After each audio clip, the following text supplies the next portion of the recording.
Battle station, everyone. Battle station. We have 37 allies. We're going up against 35 enemies in this boss battle. Let's see. Layer is in first place. White Fox is in second. Fuzzy takes over first. Layer's in second. Elful Onion's in third. Elful Onion takes over second place. Layer, Shoehorn, Bluer killed Epics, and with that, we're done. That was nice and quick. Bluer Swede jumped to first place with 12 kills. Fuzzy Utterpaws is in second place, 6 kills, 5 assists, and Beaming Face Palm is in third, 8 kills. We've got gold. Do we have the Dr. Derp? The lady, right? Oh, the lady is there.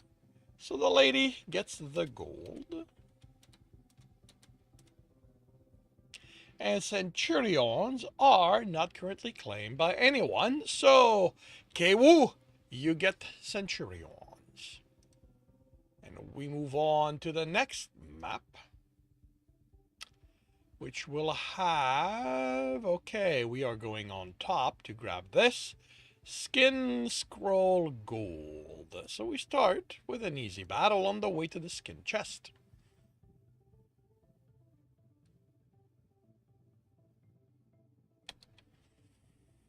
And mage, I need to play Saint Warriors. Okay, actually, let's check the quests. So Warriors is what I'm going for. Actually,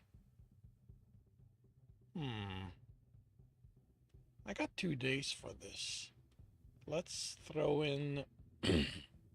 Let's see if it's worth throwing in Saints. Not really. But it's not about getting... It's about putting the Saints down. It's not about getting any kind of assists, so... Alrighty, it is past 8, so it's time for me to check in on the shop, where I'm realizing I forgot to do my first morning. Oops. Which means I missed this morning's purchase. Not sure how that happened. Must have been distracted by something.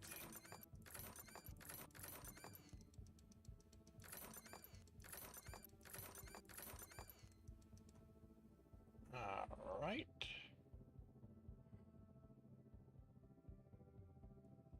Anything not level 30? And I think I need to watch out for my Lancer. That may still be at level 30. Alright, nothing there, so...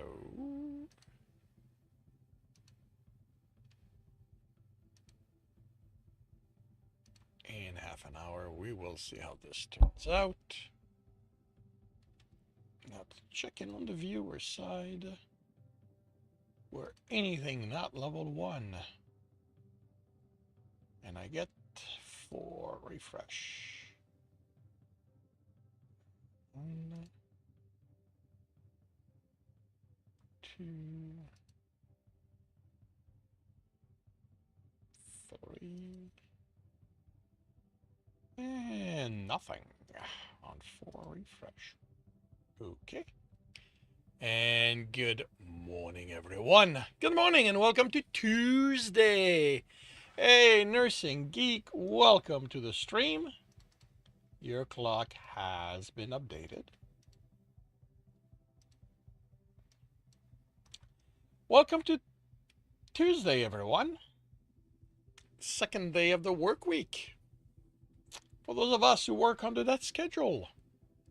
Sorry, those of you working under that schedule. It's my first day this week. I was off yesterday. Took the day off. I had a medical checkup, which came back all clean, so that was good. But I was not able to get it scheduled in the afternoon. So basically, I can't. Once my day, if my day is broken, I can't get back into it. So I took the day and I took the time to read instead. So I went through one book in over the day. It was a good book, fun to read. Thank you very much, Nursing Geek. Today, yeah, I don't do that often because I find that I'm a little too oh too judgmental. Well, it's hard for me to sit down and read a book uh, if I don't get pulled in, and literally everything in my current to be read pile is stuff from writers I know, and I've had bad experience, so I'm always reluctant to read those books. And when I do try them, I tend to get reminded why I don't read those books. Um, so, so yeah. But today it is read and correct.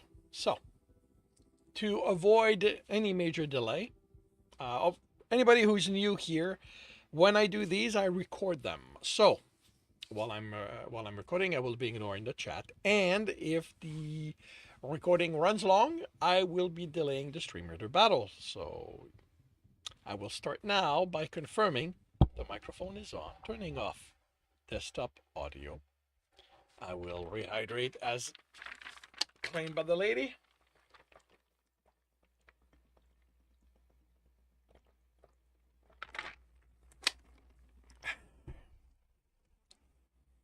I will confirm I'm on the correct screen.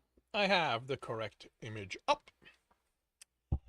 I will start the recording and I'll see you on the other side. Welcome back to another reading and correcting with me, Kendar, the Tiger Writes, and Ty, the Tiger Supervisor. These are where I read a chapter from one of my stories and correct it as I go. If you want to listen to these live, it's every Tuesday morning, 8 a.m. Eastern Time on Twitch. And if you are looking to support me, that is, on my Patreon. Today, we are doing Chapter 85 of Breaking Step. Tibbs' stifled scream had him sitting up and looking around the room, searching for the thing that had nearly reached him, already knowing it was not real. Hadn't been real when he'd first seen it a few days before, had ran from it and the terror it inspired. He had been certain he'd been careful. He'd been certain he'd been careful. He'd been certain, I don't. Probably why I had to. Anyway. He'd been certain he'd been careful, let only the smallest strand reach the node of sight, and at first, things were as expected. Secrets became more visible, unimpeded by the walls and buildings. They gained definition, the shape of a person, surreptitiously taking coins from a box, someone in bed with someone else moving in ways Tibbs had wished he could stop seeing. At least there were no details to the shapes, and something else pulled his attention from all the other secrets by how much larger it was. Tibbs carefully made his way to the mouth of the alley. A secret this large might be dangerous, and it was right there, still indistinct among the townsfolk. A cloud of it spreading over everyone there, clinging to them as they exited it.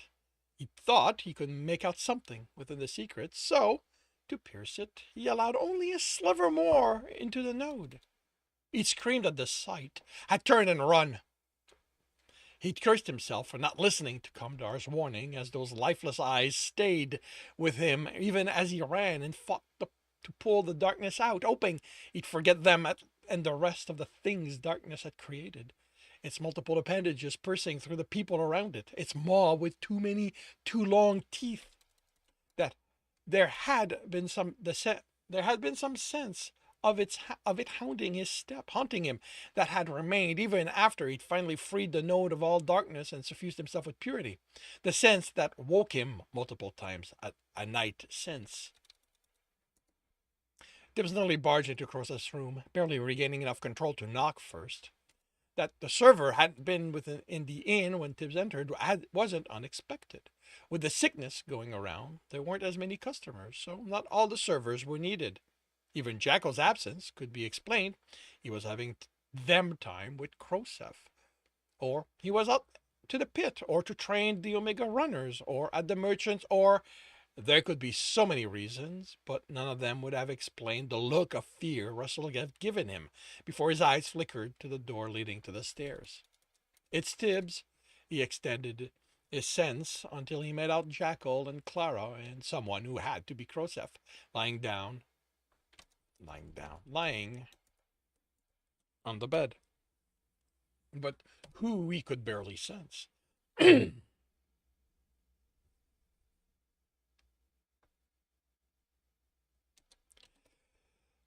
Someone barely sense who had to be Crozef, lying on the bed.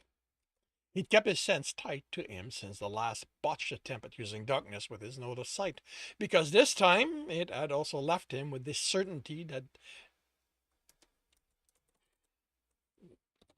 the delusion was lurking in all the places he couldn't see. He was in before either said anything. Jackal was seated on the far side of the bed, holding Crozef's too pale hand, while Clara sat on the other side, tiredly glaring at the unmoving Crozef. How is he?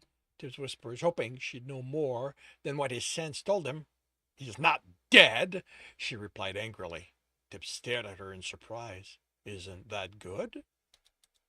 Of course it's good. Just makes no sense.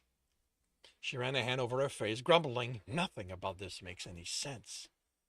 How doesn't it make sense? Tibbs looked at Jackal, but he was looking at his man, seemingly unaware of them. She motioned to Crozef. His father asked for a cleric when he fainted during the night. Tibbs' chest tightened at his remembered nightmare and how his friends were falling in the wake of the thing hunting him. It took an effort to convince himself he hadn't done this to Crozef. They didn't. Her expression soured. There's so many suffering that only those with money warrant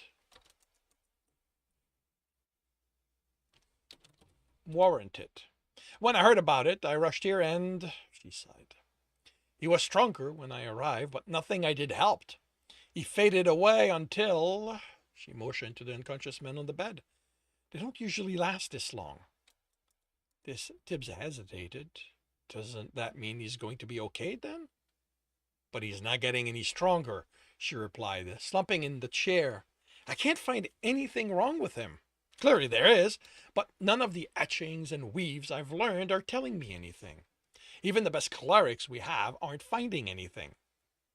No one here has ever seen or even heard of something like this. Even the best cleric encounters.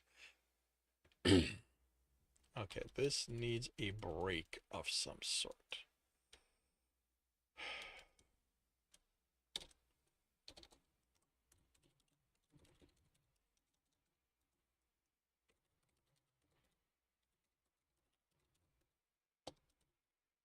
She said in exasperation.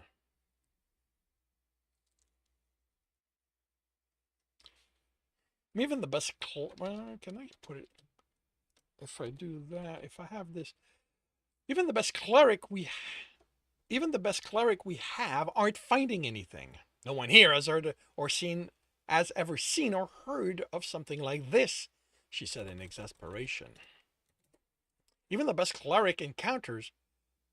Okay, I don't normally change dialogue, but yeah, man. Dialogue gets more leeway, but I still don't. Even the best of us encounters a sickness that's too strong.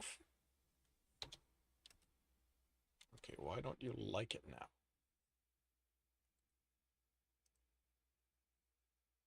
Even the best of us encounters... No, sorry. Even the best of us encounters a sickness that's too strong for them, and the sick will die.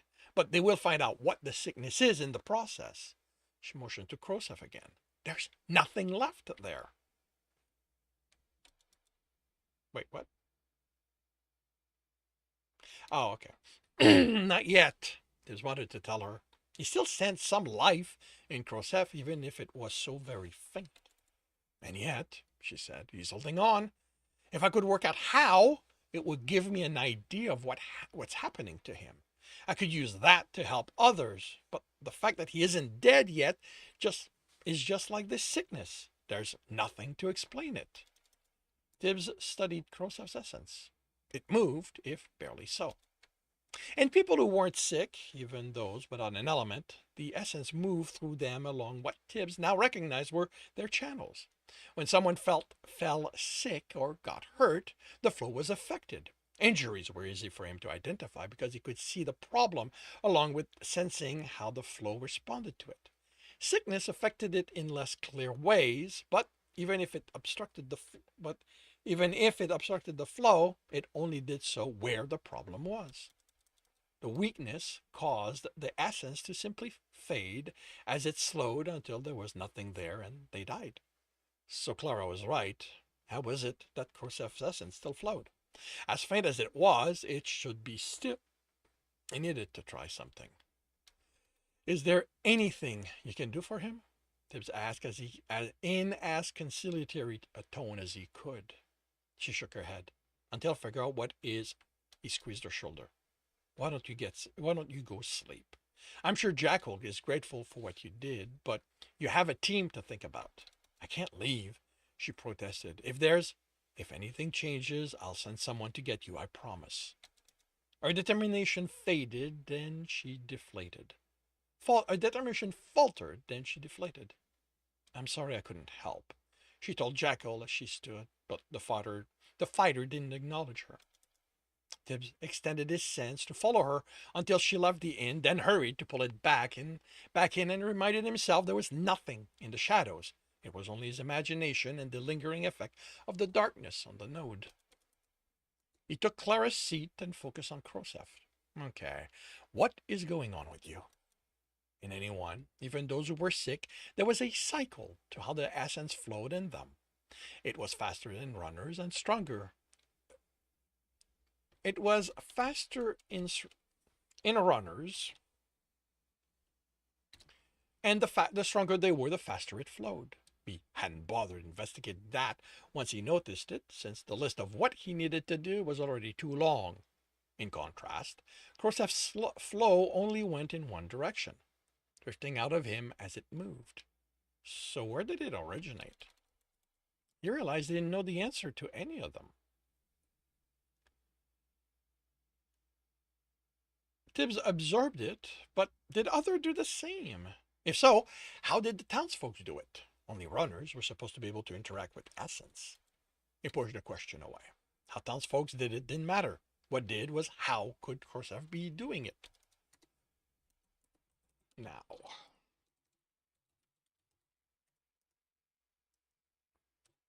how could Khrushchev be doing it now? The essence was too faint for Tibbs to make out details unless he narrowed his focus, and then he had to move back along the barely noticeable flow. A sob from Jackal, and in looking up to see if his friend was okay, Tibbs lost the sense of the flow. When his mind wandered and he questioned his ability to do this, the flow was gone, fighting the fear that his nightmare was making its way through the wall, and he had to start over again. Each time, he had to first breathe the distraction away, then his frustration, and then start on the work again. He lost track of how many times he'd restarted when he followed the flow back within the hand Jackal held. He confirmed Jackal wasn't, somehow, pushing essence into his man, then was perplexed as to how it could come from there. Jackal, he whispered, I need you to let go of his hand. The father shook his head. Tibbs tried to pry the finger open, but the hand turned to stone. Jackal, I need to see his hand. I need to see where the essence is coming from. Another vehement shake of the head. Tibbs gently took the hand on his side and offered it to Jackal. Take this one. His friend looked at it for so long, Tibbs wasn't sure he saw it. Then, slowly, he took it in his other hand, then the other, and pressed his lips to the fingers. Tibbs stared at the ring on Krosev's index. It was so plain he'd forgotten about it. The ring Jackal had given his man when he promised to be careful from that point on. Promised they'd have a life together. The ring Stowe had given Jackal for Krosev because he considered the server important not only to Jackal but to all runners. The ring Stowe had enchanted so Krosev could have a life as long as Jackal's. It was where the flow began, faint but noticeably stronger, slowly faded as it moved. Tibbs touched to get a sense of the weave, but it didn't work. Stowe had enchanted it and all the items they'd given that day, so no one but the wearer could sense the weave. He hadn't wanted them to be accident. Oh, right. I'm gonna have to double check, but I think I know what Ben was talking about here. He hadn't wanted them to be accidentally discovered. All Tibbs could do was sense the effect of the ring, how it pulled. Even if Ben is right, even if I need to, I know how to adjust it, but so that it won't change everything else. But okay, all Tibbs could do was sense the effect of the ring, how it pulled the essence from outside and pushed a little life essence into him.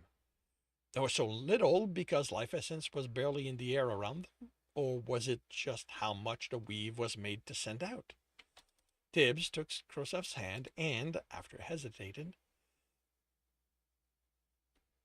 okay, this needs to be changed because this wording has been dealt with and it caused damage.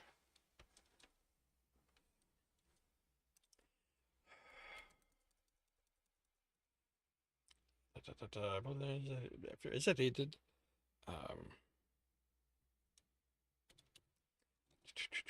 willed.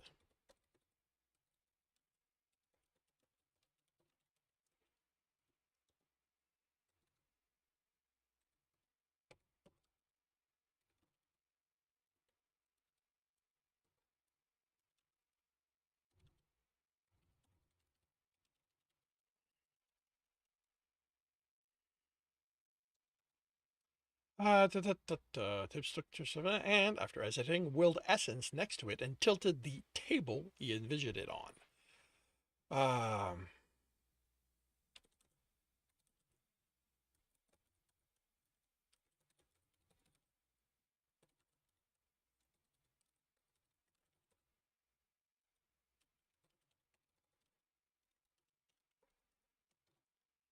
As it fell through the server's hand, it added some to what the ring provided. It joined the flow, making it slightly more noticeable.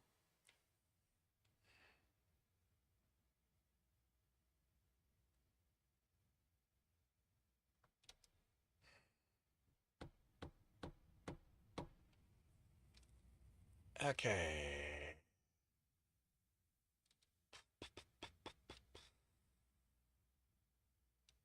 How do I account for this?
All right, let's try this. Tibbs took Krosef's hand and, after hesitating, willed the essence next to it and tilted the table he envisioned it on.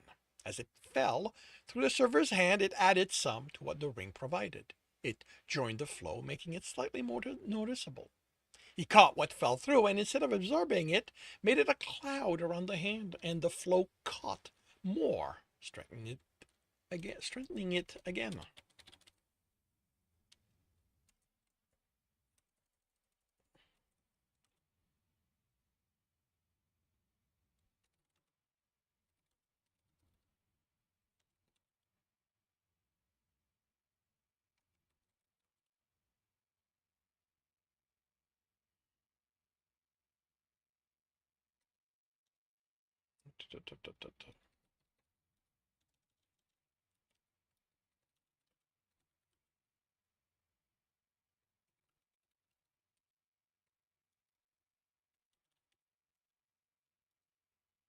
Hey, Khrushchev said sleepily when the flow felt close to what the townsfolk had.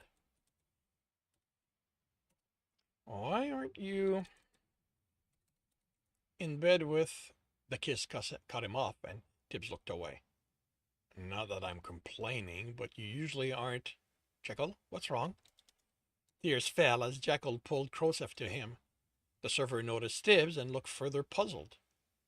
He put a hand between them. Jekyll, let go and tell me what's going on. You have the weakness, Tibbs said. Khrushchev frowned and stopped pushing. I'm fine. I'm tired, but as soon as this oaf gets in bed, I'll sleep some more. Tibbs shook his head. You feel that way because I added life essence to what the ring is giving you, but whatever is causing it is still there, and no one knows what it is. Khrushchev tapped Jekyll's back, then slapped it forcefully. Let go. I'm not dying. Tibbs said so. Reluctantly, Jekyll released him, and Khrushchev moved until he was seated, his back against the headboard. Okay, what can we do? You're staying in bed, Jekyll ordered. His man glared at him. I'm not you. I don't go running off to help when I'm hurt because I think I'm too tough to get even more injured. Yes, I'm staying here until we figure out what's going on. He looked at Tibbs. Or at least until I know what I need to do to remain healthy. Tibbs sensed Khrushchev. The essence was already growing fainter. He could add to it again, but it meant he'd have to stay close by all the time. He'd do it, but it wasn't practical. He had a lot of other things to do. But he needed to know right now. What did he need to know right now so he could plan? Why the ring only pushed a little essence into Jekyll. It had added enough to balance the loss before, so why wasn't it doing it anymore? What he needed was someone who knew more than he did. Where was Dawn? He expended his sense and pulled it back in as his imagination screamed the thing was there. He breathed the fear down. There was nothing in the shadows. He could see in them without help since he had darkness. It was just his nightmare. He expanded his sense, then was up. Don't move, he ordered Khrushchev, then ran to get the sorcerer, pulling him away from his meal. Once they were in the stairs, he explained what had happened. How do I work out why the ring isn't keeping the essence at the level it is? He asked, closing the door behind them. Dawn looked at Khrushchev. How are you feeling? Tired? Like when I worked through an entire day and night without stopping. Dawn nodded. It can't be what you thought. If it was because there's too little essence for the ring to draw in, Khrushchev wouldn't have survived. This is some other mechanism. He searched a pocket of his robe, then pulled an amulet. The corruption drained out, and he handed it to Tibbs. Fill this with your essence. Isn't this going to be just like drawing it from the air? He asked as he pushed essence into it. Enchanted item can function better with access to a concentrated form of the needed essence. It's why most of them used by non-sorcerers have their own reserve that will refill over time. If they don't have that, They either can only be powered by one element, and they only have the appropriate adventures, and then only the appropriate adventure can use it, or only sorcerers can power them. Even before Tibbs placed the amulet in Krossef's hand, the ring pulled on the essence it contained. Now, more flowed out into the server, and as Krossef closed his hand on the amulet, he already looked more awake. Dawn smiled. I think we know how to proceed. And that concludes chapter 85 of Breaking Step. If you are enjoying this, please leave a like. If you want to know when the next chapter is going to be up, subscribe and hit the bell. If you want to read the story, as well as the other books in the series, it is up for free on Royal Road. If you want to read ahead of Royal Road and support me in the process, that is on my Patreon. And if you want to listen to these live, it's every Tuesday morning, 8 a.m. Eastern Time on Twitch. The links are in the notes, and with that, I shall wish you a good day.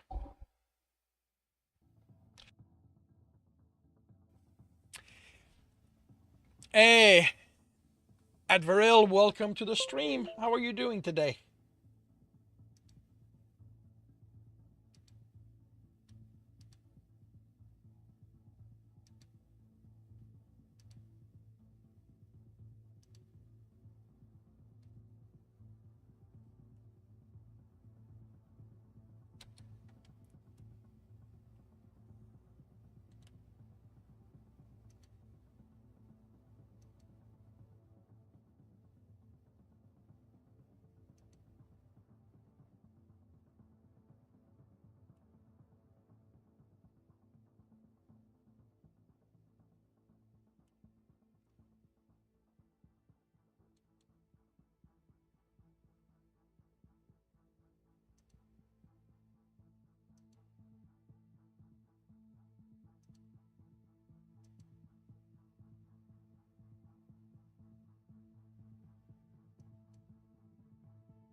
Battle Station, everyone. Battle Station. We have 68 allies, and I have seen your claim. Nursing Geek, I'll update it once the battle is done. We're going against 40 enemies. Silvaris is in first place. Helpful Onion is in second. Becca Stinks is in third. Beaming killed an automaton. I got 2 assists. That's interesting. Because I don't think there's anything ranged in there. I guess the Saint does a little bit more than just that. Or it might be the kind of Saint that I have. The Glorious Saint. Righty, so Silvaris is in first, Becca's in second, Gatorpaws is in third, and I believe the battle's done.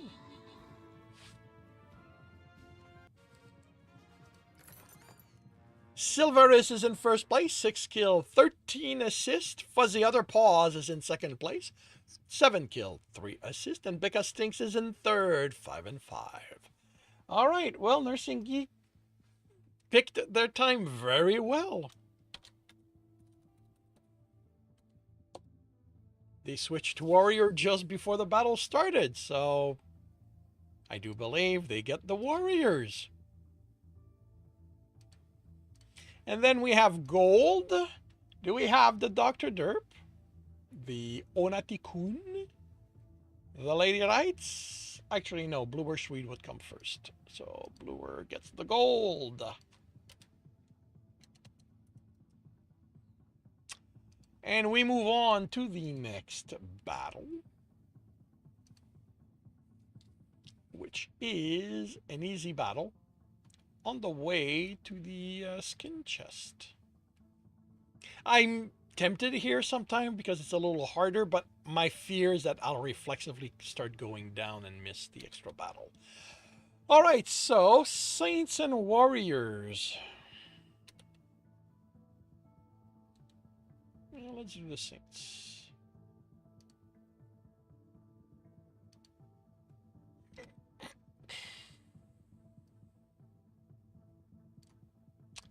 Alrighty, so half an hour to see how this turns out. And I will start on the next chapter to make sure I have the time. So I am confirming the microphone is on, turning off desktop audio. I am confirming I'm on the correct screen. I have the correct image up. I'm starting the recording and I will see you on the other side. Welcome back to another reading and correcting with me, Kindar, the Tiger Writes in Time, the Tiger Supervisor. These are where I read a chapter from one of my stories and correct it as I go. If you want to listen to these live, it's every Tuesday morning, 8 a.m. Eastern Time on Twitch. And if you are looking to support me, that is on my Patreon. Today, we are doing chapter 86 of Breaking Step. Tibbs watched Krosef and his father speak by the bar. The server had been ready to get back to work as soon as he'd been strong enough to move about, but his father wasn't risking him having a relapse. Do you think the dungeon can make more rings like it? Don asked. Everyone in Craggle Rock would benefit from one. The way Tibbs explained it, Mez said when Tibbs didn't answer, is that it was hard for the dungeon to make it. And I don't want a city filled with people not growing old, Jekyll added distractedly. Tibbs pulled his attention away from what was turning into a heated argument between the two. And we need to give everyone an amulet, which I'd have to refill. There's one thing.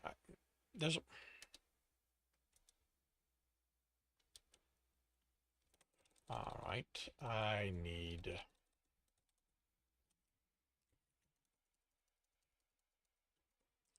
to cut this.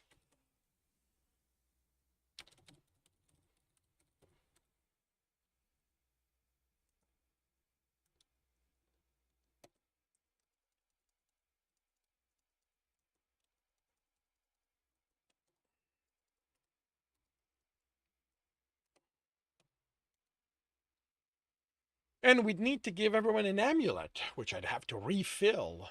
Don nodded thoughtfully. There's one thing I don't understand. How come the ring didn't drain itself fighting what's afflicting him? It increased how much essence it gives him once it pulled from the amulet.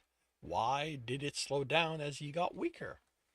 I don't think it's what it did, the sorcerer said, turning pensive.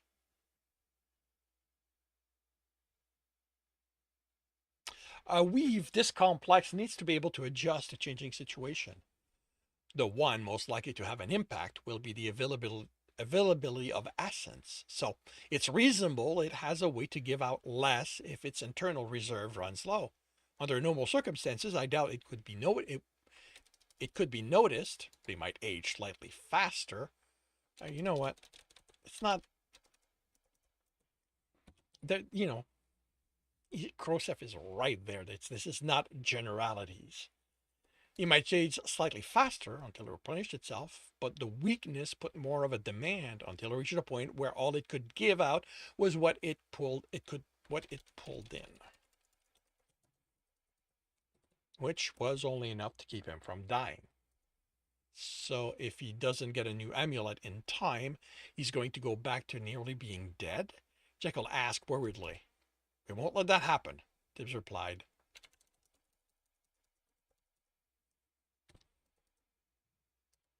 Tibbs replied as the server headed in their direction.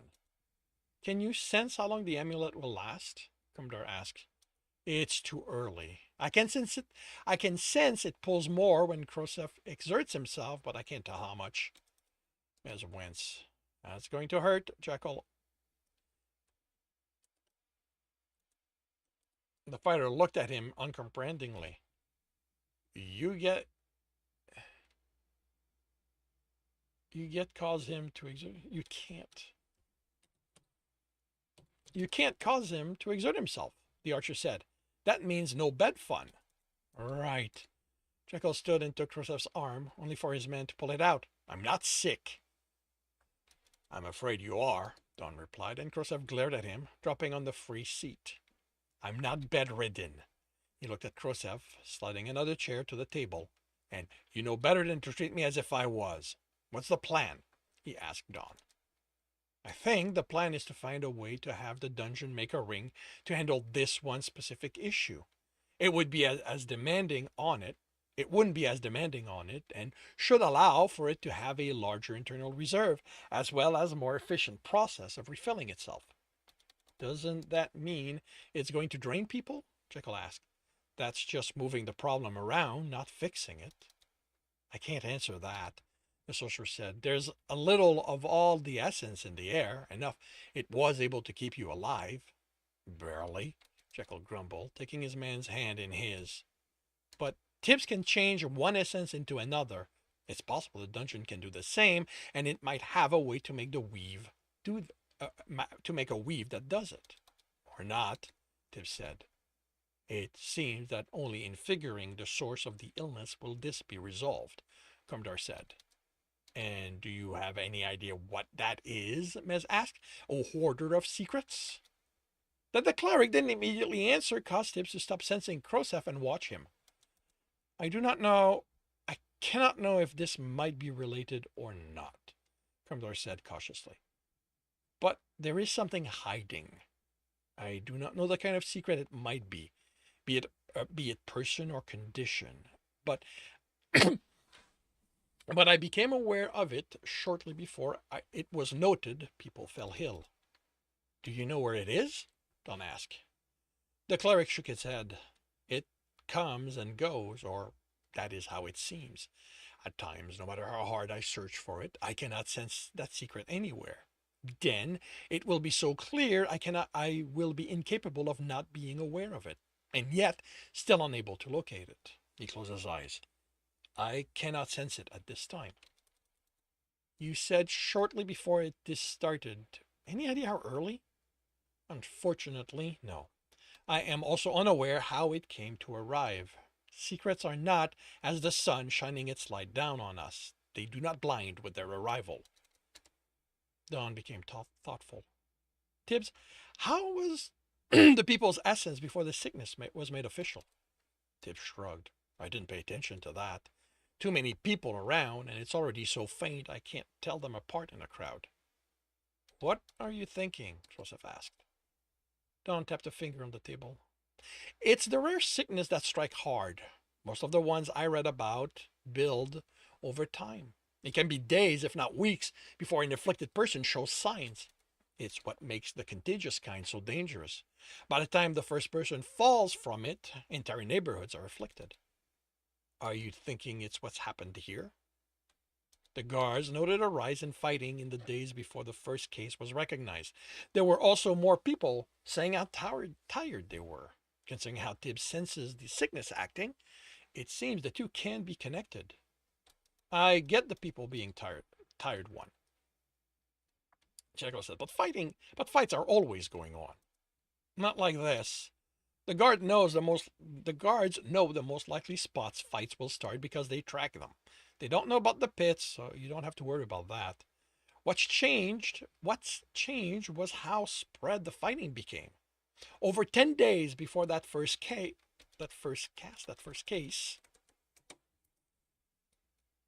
fights started in parts of the city that had never seen them, and over things that were mostly meaningless. Enough, most didn't understand why they got angry over it. When asked to describe the reason, all they could say was that they just lost it. People lose their temper all the time, Bess said. Yes, and it is prevalent enough that many scholars studied what caused it to happen. What kind of person is more likely to lose their temper? What type of situations are more likely to make someone who isn't prone to anger get angry? There are a lot of them, Don said, shaking his head, and over the books I've read, some contradict each other. But one that comes up nearly in all of them is how being tired, how a loss of vitality leads to an increase in loss of temper, which is what the sickness seems to be causing. He rubbed his temple. Next time we're allowed to travel, I'll look for books that are more detailed on the subject. Those were just generalized compendium I looked at as part of figuring out what interested me. You read the strangest things, Miss said. Jekyll snorted. It's just strange that he reads. And guards reports? If you are so bored, I'm sure Comdar will be happy to include you in his staff training. No, the cleric stated. Don shook his head. Your attempt at getting me to endure pain has shown that putting myself in such a situation is not something I care to do. You don't always have a choice, Jekyll pointed out. The sorcerer's nod was confident. And just like I did then, I will deal with those situations. But I feel that my time is better spent learning instead of suffering. I can learn how to use my essence more efficiently, both as attack and defense and support. And that's what the team is for, Tib said, to support each other. Never thought of corruption as something that would support a fighter, Jekyll said. That's because you have Tibbs, Don replied. Other teams have had to rely on the potions or simply learning how to splint an injury or what to use to keep infection from spreading. Before the clerics arrived, I drained infections out of more than one runner and townsfolk. Tibbs stared at him. You went about helping people? Jekyll asked in disbelief. Those who didn't piss me off, yes. There were some of those? The sorcerer chuckled. There were a lot of people here even back then, and while it might seem unimaginable to you, considering how easily you irritated me, yes, some did receive my goodwill. How come I never heard about that? Tibbs asked. Don deflated. Because I was enough of an idiot to believe word of my goodwill, of my good actions, would undercut the value of being feared. If I couldn't act without being noticed, I swore them to secrecy. Don Erebus could be a nice guy even back then, Jekyll mused, tinkered to his lip. I'd have never guessed it. Good. I'd have felt the need to hurt you otherwise. You'd have tried to, as amusing as listening to you two try to out-badass each other, Joseph said. That isn't what this is about, Jekyll protested. His man patted his hand. I'm sure it isn't, but how about we return to the sickness? Did any of this talk lead to an actual solution? Unfortunately, no, Don answered. Comdar is right that this will only be resolved by finding the source, but if the dungeon will make the rings, it will keep the damage under control until the solution is found. So you'll ask? Joseph asked Tibbs. If Stowe will talk to me. I've gone to the field each day and neither of them said anything. Why wouldn't they talk to you or want you to talk to them? Don asked, and Tibbs shrugged. Is it in danger? Jekyll asked. He'd call out for help if he was. Tibbs replied he did before. Don tapped a finger. Can you tell when the dungeon listens to us? Only if one of them speaks first. Why? I'm thinking that the instructions for you not to talk to it don't mean we can't talk among ourselves. If it happens to overhear us talking about the problem in Craggle Rock, it would let it decide if it wants to help. He will, Tibbs stated. Stowe understand how important the town is to the runners. It's why he helped with the food when Sebastian had the supplies coming in ruined, and why he provided us with weapons to fight. Then we spent tomorrow's fight talking about the sickness, Jekyll said, and how the rings are the solution. Hopefully in a more discreet way, Don said, chuckling, but ultimately, yes. Tibbs kept going over the numbers in the ledger when Clara sat opposite him. He added them while she silently stared. He checked they weren't so far off so far off what they should be that he needed to bring it up with the merchant, and still she stared. Even as he turned the page to write more of them, it was all she did. He put the quill in the pot, closed the book, and looked at her. Now, he saw there was anger in her eyes, in her stare. Yes, She narrowed her eyes. What happened? He glanced at the ledger, knowing wasn't what this was about. About what? She motioned to Krosef, serving at table. He got better. After a full day without showing weakness, this morning his father had allowed him to work again. How? David shrugged. I don't know. He woke up and felt better. We're keeping an eye on him in case he falls sick again. You're hiding something. I'm a rogue. It's kind of what we do. This isn't a rogue thing, she spat. Clara, I don't know what you mean. Joseph can't be the only one who gets better. He was so weak, I didn't understand how he wasn't dead, and he just woke up feeling better? She waved his protest aside. But that's not just what I mean, what I'm about here.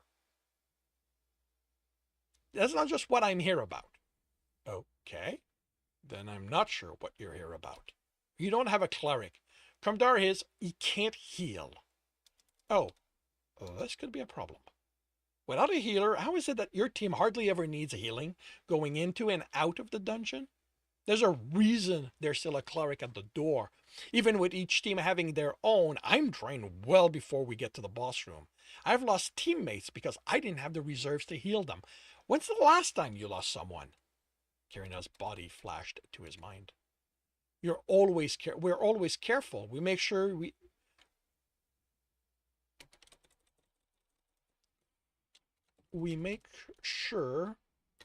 always have potions. You mean above those the guild took from you? She smiled at his surprise. The nice thing about the guild is that it's willing to share information with clerics about healing related things. That's two things in here that it is dialogue. Nice thing about it. You know what? I'm leaving it. Like how many potions the teams bring out? For your team to have as many as they took and still drink enough to deal with everything the dungeon throws at us, you either have a way to manipulate what it gives or something else. She locked eyes with him. We've had to carry Jackal out a few times, he said. Just on our last run, he was so hurt, I didn't think the cleric would be able to fix him. She leaned back and crossed her arms over her chest. Did you know Quigley lost people on the 4th floor on both of his team's run? Tibbs shook his head. The warrior didn't talk about the people he lost. He was more pragmatic about it, and Tibbs wasn't keeping track of the runners who died past Epsilon. It was already depressing enough how many he lost in spite of the help he provided. So, explain how it is that your team went in twice and didn't lose anyone. You spent the entire day there both times. I know you and Jackal well enough to know you didn't find a comfortable bench to sit on and talk the day away. He doubted using the pastry would work as an explanation, since Quigley's team would have encountered them too. Explain to me how it is Jackal's man is the only one who seems to have gotten over the weakness, and why you're hiding how it happened when it could help the town. Okay, I can't use that here. She would not call the Cargolrog the town. I could help others. I don't want to hide it, he snapped, and her expression turned to surprise. I don't. He closed his mouth on the admission. He couldn't say that either. He breathed his emotion steadier. If I had a way to help everyone, I would. You did cure him, she said, surprise and excitement filling her eyes. He shook his head. What he was coming up with had risks, but it was the only thing he could think of to keep her from pressing further. We found an item in the dungeon that's letting him move about. An item? She said suspiciously. That the guild somehow didn't take from you? Because I expect something like that would cost more than all the silvers you've accumulated to buy back. It didn't cure him. If he takes it off, he'll fall sick again. Okay? But that doesn't explain how you kept it from the guild. This was what they got for each team keeping how they went about it to themselves. They didn't know how Quigley's team, or Seraph, or Dreyfus managed it. He just knew that each of them had sold enchanted item to the merchants the guild would have taken and made impossible to buy back. We found something that lets us sneak small item out without the guild knowing. We're not the only one who found a way. He added, "We just don't talk about it so the guild can't stop us." After helping with Sebastian, he knew she had no more love for the guild than he did, but he wasn't willing to say more. She leaned forward and lowered her voice. "But if the guild had it, they could figure out how it works and help everyone." Tib snorted. "It's the guild. They take it and charge so many coins only nobles would benefit." Even after a week of them having the pastries, they hadn't said anything of what they did. He'd asked Alistair about it during his training after the run, saying it was what was distracting him instead of the knitting to the nightmare still pressing on his mind, and he hadn't had an answer during the previous day's training. She nodded reluctantly. "How about if one of our sorcerers studied it?" He considered it.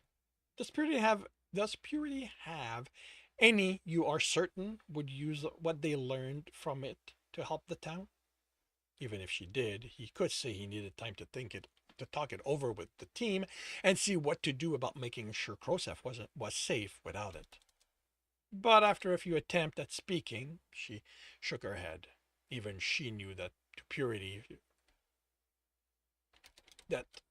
Purity also fell victim to those in power not being willing to share what they gained. "Then I'm not risking Krosef's life on this. I'm sorry, Clara, but we found it in the dungeon, so we might find another one, and we can have it and see if someone can make more. I'll give you any we find. I trust to give them to those who need them the most. And hopefully, soon there would be so many of them, deciding who should have one wouldn't be a problem anymore." And that concludes chapter 86 of Breaking Step. If you are enjoying this, please leave a like. If you want to know when the next chapter is going to be up, subscribe, hit the bell. If you want to read this story as well as the other in the series, they are up for free on Royal Road. If you want to read ahead of Royal Road and support me in the process, that is on my Patreon. And if you want to listen to these live, it's every Tuesday morning, 8 a.m. Eastern Time on Twitch. The links are in the notes, and with that, I shall wish you a good day. Hey, Artis. Why Game of Thrones Season 8 sucks? Because if Season 8 is the last season, that would be because J.R.R. Martin had not finished the book at that point. So the showrunners had to make it up themselves. They did not have a template to go by. And it shows you how... Wait. Oh, I did not fix that, did I? All right.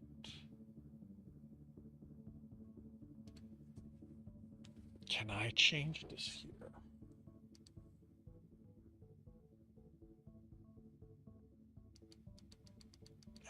I cannot change this while the stream is running. I will have to remember to update that. So this is going to have to be here.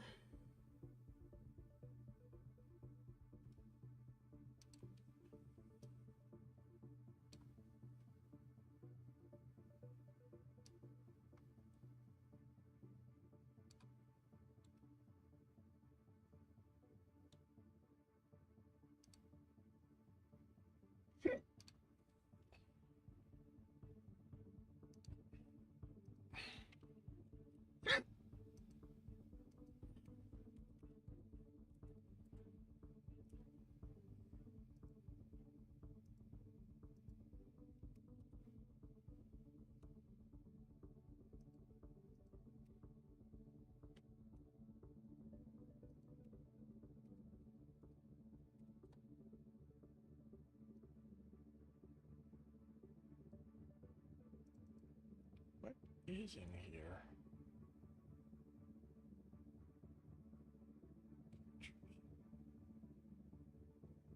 So if you're there...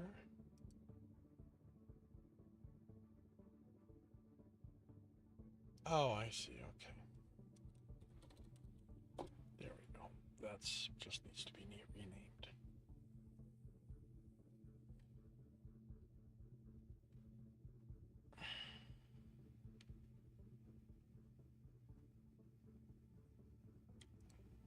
All right, please do not crash on me today.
Damn it, that is not what I clicked.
All right, so that's that.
All right, the stream will be back in a minute at most.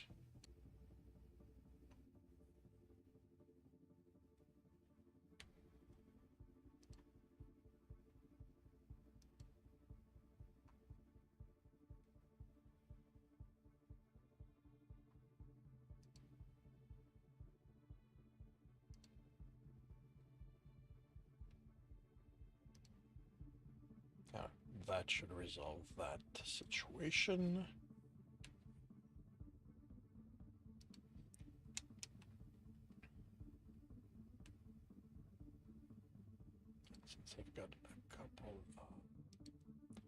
Let's make sure, let's confirm that this is a bot. Yes, I did not have damaged.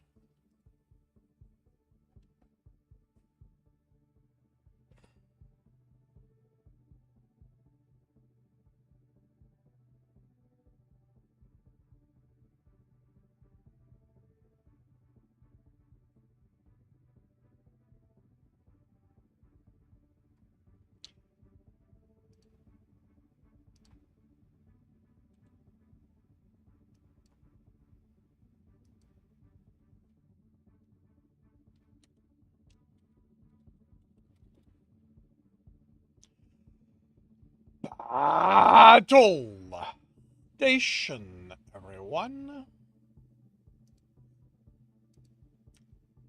Battle Station. We have 63 allies. We're going up against 41 enemies. And we're off with Jennymon in the lead. Kane takes over second place. BMAC is in third. Fuzzy Other Paws takes over third. Is pushed around. Becca is in second. Fuzzy's back in third. Jennymon is currently in first. Becca takes over first. Jennymon is in second. Fuzzy takes over second. Jennymon is in third. And the battle is done. Becca Stinks is in first place with 13 kills. Oh, tied with Fuzzy Other Paws. Jennymon is in second place with 12 assists, and Kane is in third with 6 assists. We have gold twice. Do we have the Dr. Derp? The Onati-kun? The Lady Knights? Well, we've got Bluer, I believe. There we go. Bluer gets gold. And nobody currently claims the Bomber. So, Beaming Face Bomb gets gold. Angela, the green, gets bombers. And we move on to another easy battle on the way to the skin chest. I guess the top road is longer because it's easier on the whole. And one more saint. That will be the last one of the quest. So after that, I'll be going on warriors, and with that will give me a chance to kill an epic. Although, really, I should have gone for this guy. But anyway, I'll have more chance, and I'll pay more attention after this.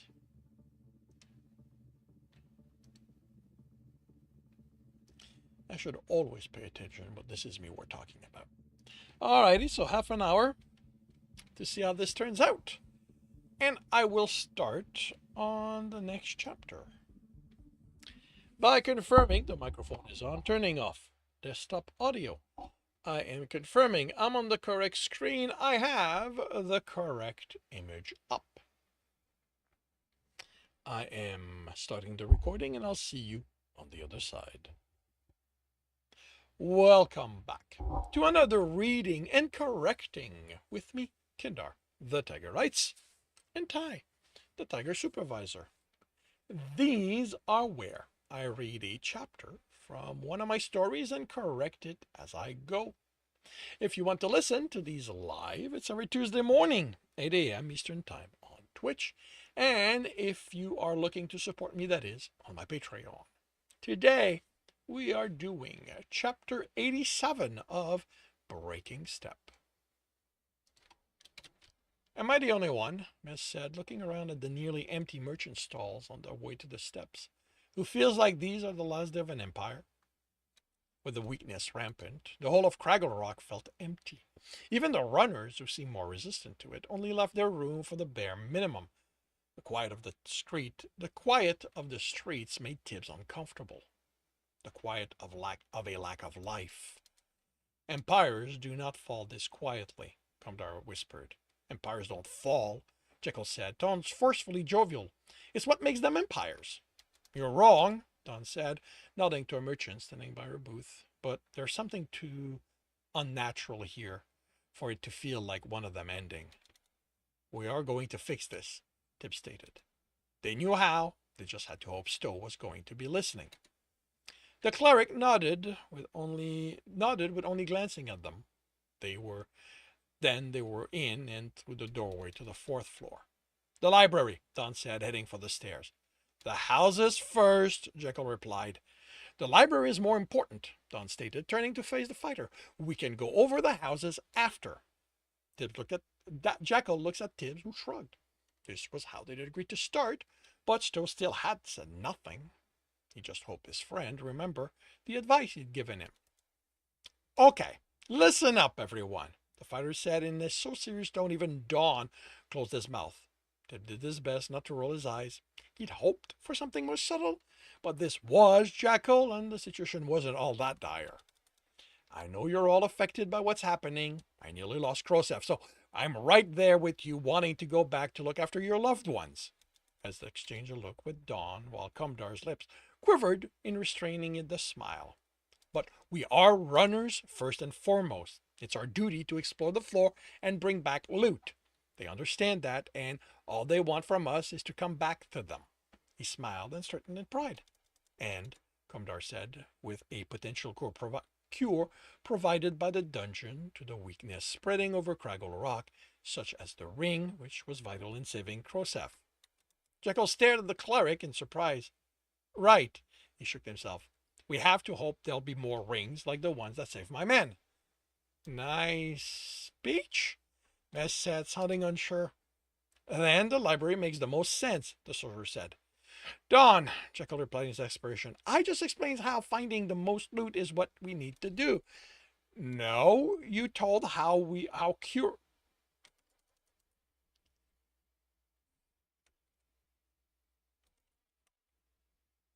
No, you told us how curing what afflicts our friend is important. Our friends is important. That might be in the library. It holds knowledge, Jekyll, Don said, cutting off the protest. It might hold records of this sickness. Just because I haven't found anything about it in everything I read doesn't mean it never happened. A library in a dungeon could hold tomes no one has ever seen before, or may never see at all, Comdar said. One needs remember that not everything in the dungeon is real. As with many things here, the books may be no more than props. But we won't know that unless we go and look at them. You just want to read, Jekyll said with disdain. Tibbs, help me out here. We didn't check all the houses between here and the library, Tibbs said. It won't take so long to look those over on the way. Don's lips tightened, but he nodded with a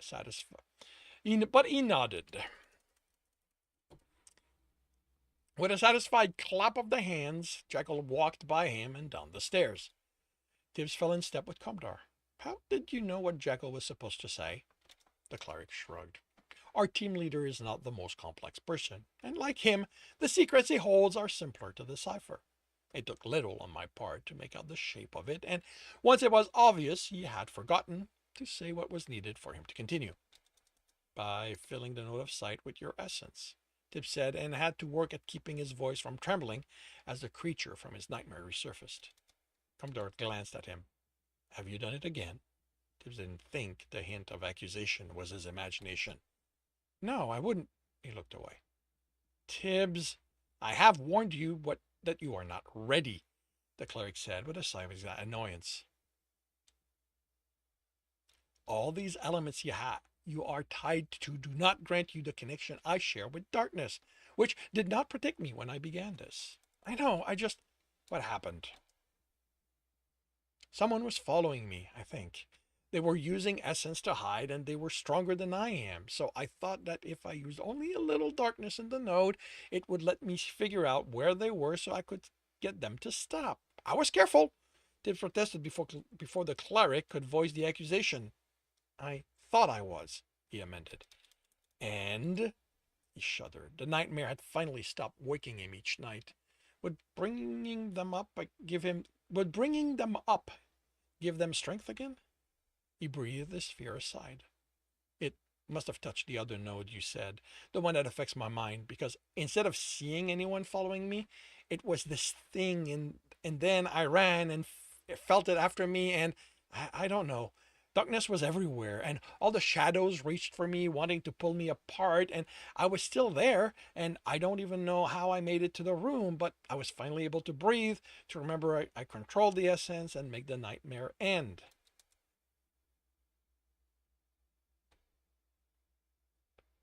And to make that nightmare end. That one? Tibbs chuckled dryly. It's been haunting me each night. Kamdar nodded. When was this? After the last run, on the way back from the lake. Have you felt something like that? The cleric was pensive. My relationship with secrets is not as it is for you, but what you describe sounds like something I have experienced. When darkness enters the node of the mind, I do not know if it grants access or fabricates it, but there is a realm, for lack of a better word, of secrets, and seeing it for the first time can be unsettling. Tibbs shuddered. That's not the right word. I expect that for you it is not. Then what was that thing haunting me? A secret you fear, I expect. You need to understand, Tibbs. In that place where only secrets can be, they are given and are cursed. I cannot properly express it. It is not life, but it can seem as such. But you are who motivates them. From how you speak of them, I suspect that you do not hold secrets as I do, that a part of you fears them, one specific, not one specifically, but their existence, that you do not care for secrets to exist. Tibbs didn't know how to take it. He was a rogue, and he had many secrets. He wasn't afraid of them, or even worried about them. But if Bartek hadn't kept secret what he was using Tibbs to do, could things have been different? Could he have convinced the adventurer not to go through with it, saved him from wherever he had been sent? If the guild wasn't so secretive, would he be plotting to take it down? Maybe a group would have come forth and helped them do better before things became so wrong. Tibbs wasn't sure he didn't like secrets or was afraid of them, but there was no denying that they were responsible for many of the problems he had. Are you two done plotting? Jekyll called from the bottom of the stairs. Tibbs hadn't realized they'd slowed. Indeed we are, Kamdar replied. The guild? The fighter asked when they reached the others, studying Tibbs. Tibbs rolled his eyes. No, just secrets and the realms they live in. Don, Tibbs, Ness called. Either of you know why the sun seems to be just over the horizon this time, instead of already in the sky? Maybe the dungeon changed it to match when we enter? The sorcerer replied, glancing at Tibbs, who shrugged. Without Stowe explaining it, he had no better answers. All right, Jekyll said. He motioned to the first house. How about you get us inside before Don kicks in the door? I don't kick in doors, the sorcerer protested. I melt them. Then hurry to open it, Jekyll said. When he melts something, it stinks. Tibbs cut the guard's hand off, then stabbed her through the chest. The punch, staggering him back and leaving his sword in it, served as another reminder they weren't like people. His shield took the other punch, and Tibbs slid back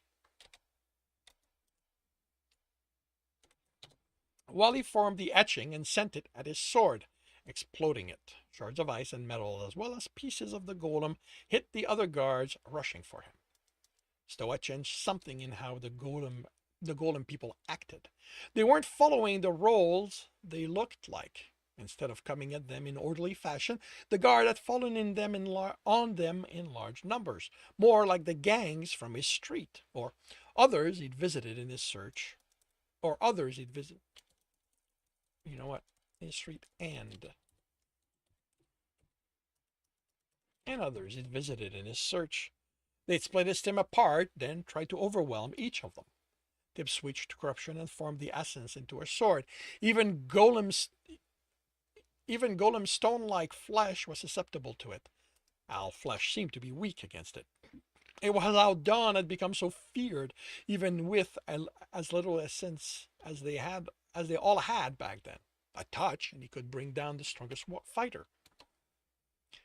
The dark purple form He had looked like a sword, but as soon as he started to swing it, it stretched as if it was made of water essence filled with a filigree of boar syrup, then solid. Then when the sword hit the guard, it bent, sticking to it and wrapping itself along its back and other side. Not what he'd aimed for, but he could use it. He made the corruption spread over the golem, weakening the armor, finding cracks through which it touched flesh. He made a rope of corruption and swung it at the other guards, but it and those in the path dropped to the ground. They also adapted faster. One threw knives at Tibbs and at him, and Tibbs willed them away and into the other guards.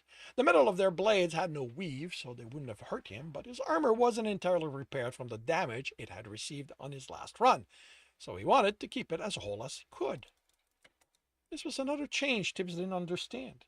There were no sorcerers among them, or even one enchanted item. They'd still consider the increased number to be enough to match what the sorcerer did. How was he low on essence and couldn't? How did the dungeon make sorcerers get their essence? They drove light into a bar, then added Faye to make it hard, and Ike so it would hit harder. The explosion sent him through a house's door. He pushed himself to his feet with a sigh. Why did he always do this? A fight wasn't the time to try something new. He stepped outside the house, forming a sword and shield. He did it because fights were when he thought about it. Where he'd stood, the ground was caved in. Only two of the guards were left, using the walls they impacted to help them stand. Other walls were cracked where guards had hit them, but there was nothing left of them. He cut the heads off before they were ready to get back to the fight, and then turned, ready to strike the new arrival, but it was Jackal, skidding to a stop and looking at the damage. I thought the flash of light was you calling for help. Is everything okay? Don asked, running around the house. Is there a way to get the Arcanist to act on the essence after I put the filigree in? Tibbs asked as he entered the house and looked around. The usual living room had the chest instead of a low table. What? Don asked, confused. I like the explosion I caused. He knelt.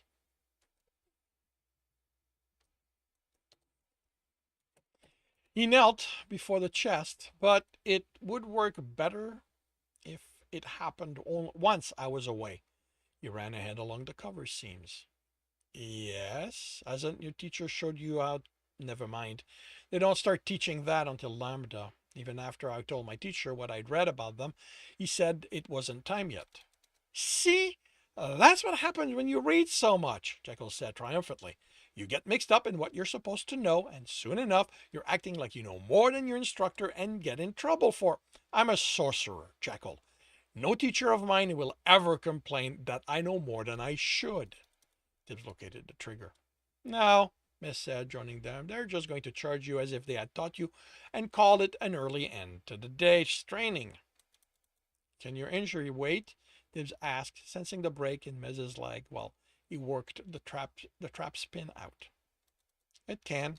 How is your reserve? Did you have enough time to refill it completely? No, the pin came out. I have about half, but it's going to be fine for the run, so long as I don't do anything like during the last one. He pried the cover up enough to slip a hand in and took the vial before it could fall. With the pin gone, that was the only way the poison would have released. He handed it to Don, who studied it. A chainmail shirt with water and fire essence woven through. He focused and made out the arcanas, but he didn't know how they interacted. The weaves and filigree were loose enough. He didn't think it would be something big. Did your fight seem easy? Mez asked. You ended up with a broken leg, Don replied. I'm going to have bruises the size of Russell's ego, and Tibbs looks like he was thrown through that door. My explosion did that. Tibbs focused on Don's injury. The damage wasn't severe enough to affect the flow of his essence, but it only had the fuzziness all bruises gave to the essence. Someone had to think of better words for the stuff around essence. So that's why you want to delay the results. What element did you use? The bar was light. I made a fiddly with Faye and Ike. Why those? My reserve of light was full. Faye made it hard, and Ike would make it move faster. And how did you arrange them? Tibbs stared at the sorcerer. Tibbs, you need to... You know what? Forget it. Just tell me why you keep doing this. You should be testing new technique under supervision and in a room built to withstand the results. I don't have time to sit around thinking of ways to use essence. Tibbs replied. The idea just occurred to me, so I tried it. You have to make the time, Tibbs, Don replied with a sigh. One day, something like this could end up hurting the rest of us. It's why I want to test what you're capable of. If you know how far you can push yourself, you'll also know how much to restrain what you do. Instead of answering, Tibbs made a weave of purity and applied it to Mez's leg. It seeped in, pushing the essence into place, and the archer sighed in relief as the bone followed suit. We good to go? Jekyll asked as Kamdar stepped into the house. His robe was cut and ripped, but the cleric essence was fine. Yes, Don said, eyes locked on Tibbs. I need to see the library. Tibbs stood, stepped outside, and a fog descended over his sense. And that concludes Chapter 87 of Breaking Step. If you want to know, if you are enjoying this, please leave a like. If you want to know when the next chapter is going to be up, subscribe, hit the bell. If you want to read the story as well as the rest of it, it is up for free on Royal Road. If you want to read ahead of Royal Road and support me in the process, that is on my Patreon, we are about 20 chapters ahead.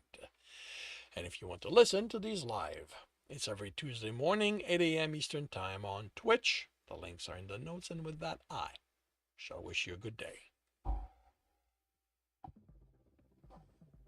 All right. Did you... there you are. So, interestingly, on the new drive, you are updating your position automatically. Okay, cool. Cool.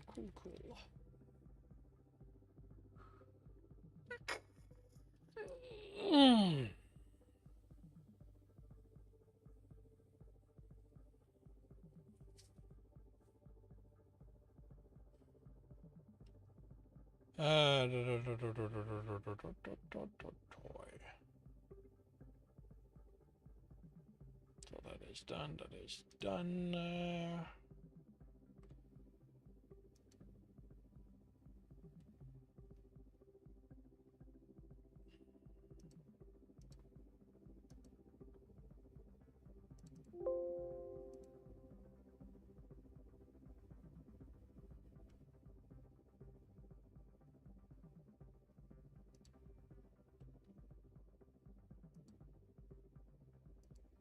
I will have to give it more time, but I think I understand why it kept crashing before.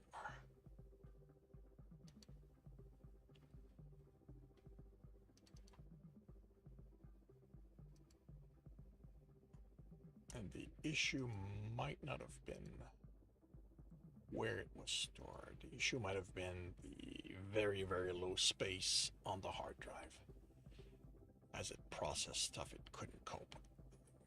I will know as if it doesn't happen again now that I've made space.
that.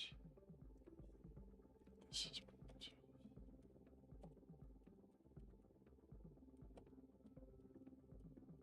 that is almost certainly how the mistake happened at last.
Battle station, everyone. Battle station. We have 71 allies. We are going up against 50 enemies. And Fox Rider was in the lead. Toliadub takes over that. Fox Rider is in second. Ryu is in third. Crispy Prop is going around killing a lot of stuff.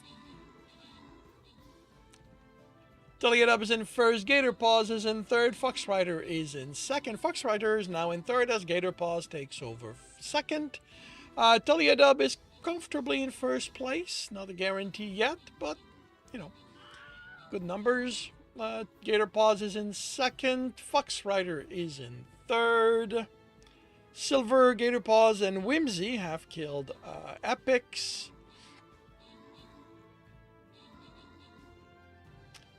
And we're done. We have won. Toliadub is in first place, 1 kill, 25 assist. Gator Paws is in second place, 2 kill, 23 assist. And Etir is in third, 4 kill, 16 assist. And I've seen your claim reward, Onati-kun, so gold goes to Onati-kun.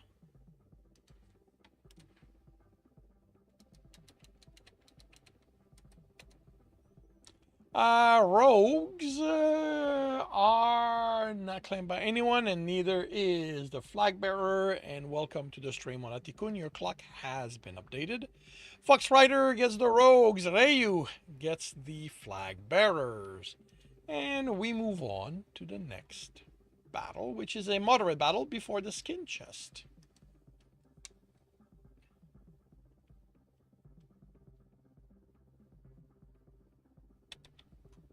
And I am on warriors. Those are melee. Well,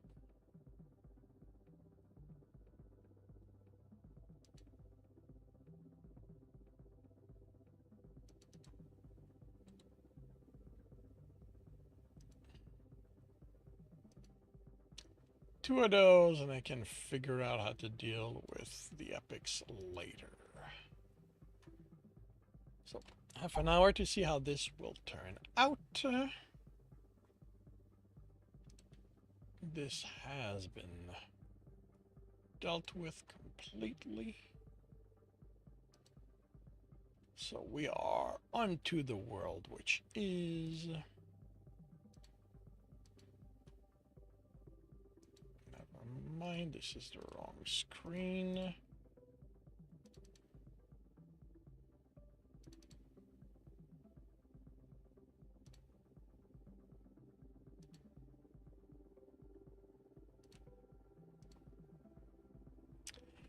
All right.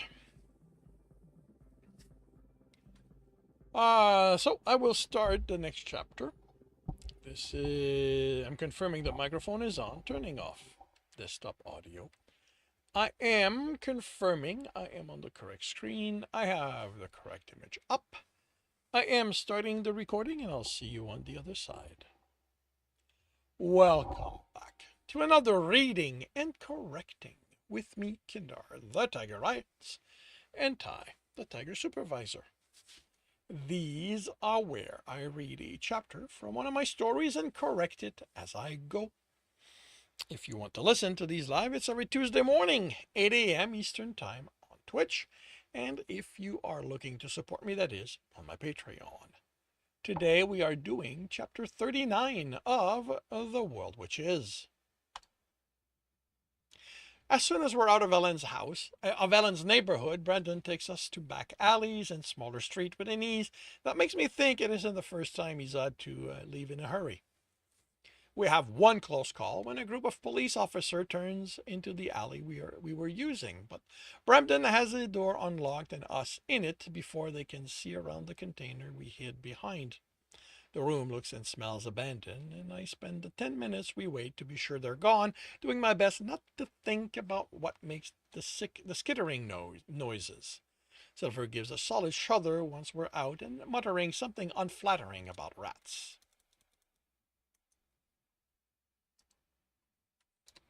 We make it all the way past the pond before the next problem. This one, a reminder that most people sticking to back alleys aren't of the savory kind. 8 of them against 4 of us goes much more in our favor than I expect. Brandon has 3 down before one of them reaches me. I hold my own. And I hold my own sword to sword well enough, not ending up on the ground for once. Ellen's voice is clear, even if the words are incomprehensible, and before she's done, they're running off. She lowers her hands with a smirk. Your sword fighting skill has gone up. You are now level 19. Yes! Then my face heats up as they look at me. My sub skill went up. Congratulations, Ellen says, amused. Let's be careful, Brendan says. The people in this area aren't to get any nicer. We make it to kill without further problem. Either of you have something with a hood?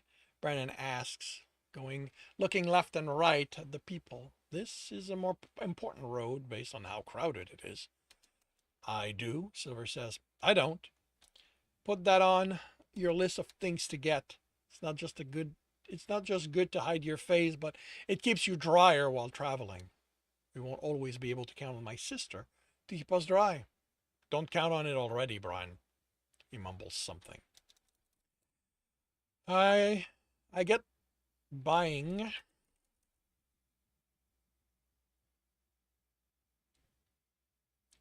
I can buy one now if you know where I can get one. This close to the market, one of the stall along the roads will have something. You're the you're the one they are looking for, Ellen points out. I might be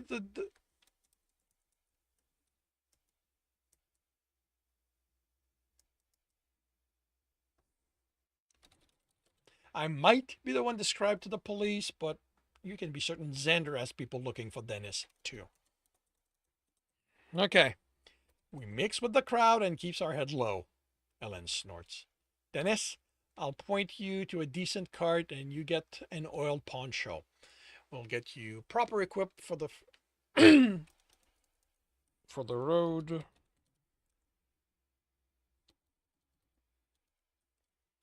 For the road at the first rest stop. Oh, and keep an eye on your money. Crowds like that are rife with pickpockets. Wait, I say, following him into the crowd. How does picking my pocket get them anything? It's not like my money is there. It's kept by the system. You're going to have to query the system about it. All I know is that if they make the skill check, you lose money, and the only way to get it back is to catch them. There's got to be something better. Convert it into items you can then sell to make it back, Ellen says. But that opens you to the other problem, like making sure you get your value back. And okay, I need to current system into item you can sell to make it back. Ellen says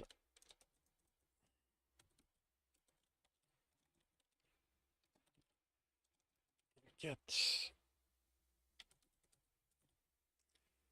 a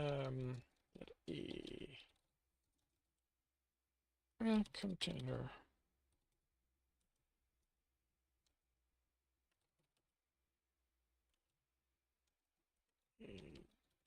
Good lock on it.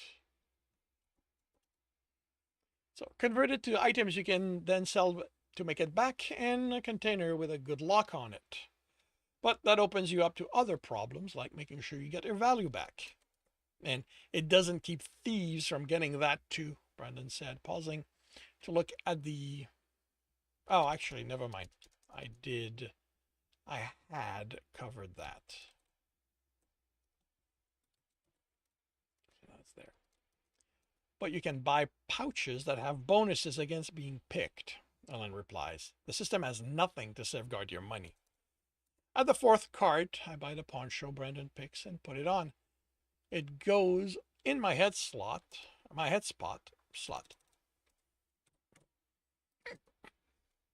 In the head slot for my equipment, so I can add it to my quick switch. And it drapes over my jacket. And then as us change side a few times, her height lets her see over the crowd. On the other side of the intersection of Bloor and Kiel, the terrain opens up with a caravan pulling up into a gated fence. Brandon curses, and I see the officers checking everyone entering, going as far as having them pull the hoods down. Okay, I guess hoping to be here before them wasn't realistic. Come on. He heads west on Bloor. Wouldn't it make more sense to go to one of the other entrances along the east side? Ellen asks. They're going to be checked. They're looking for a murderer. They aren't going to take chances. Then won't they be guarding any of the entrances on this road, I ask? There aren't any caravan entrances to the fence here. They only, you know what? There aren't any caravan entrances here. The only entrance is reserved for those who own the inn, and they won't let just anyone through. He grins. Fortunately for us, I know the owner, and I can convince him to let us in that way. I make out the building. That has to be the inn, simply by how large and tall it is, with its back replacing part of the tall wooden fence along the market. A crowd gathers at the far end of the building, and Brandon, as us,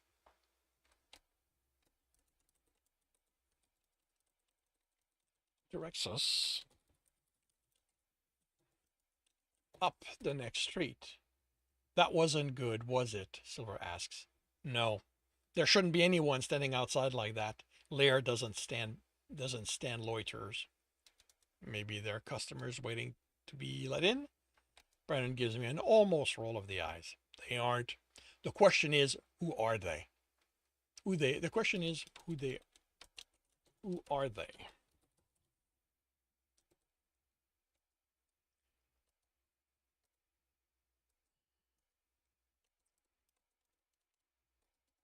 Question is,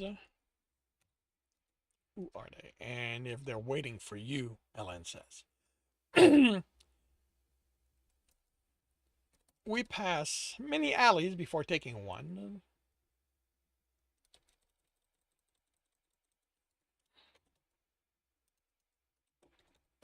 Then we're meandering through them until he has us stand back and goes ahead to check. He isn't happy when he returns. There's a train of them with Bulward at the lead. He's Xander's right-hand man. He answers before I can ask, which means he's going to be ready for me and anything I might pull. He looks at Ellen, which includes bringing you into this. He might look like nothing more than a mule, but Bulward is smart, and I've tangled with him a couple of years ago. He's strong and tough. So we go around and look for an entrance the police aren't watching? I ask. Brandon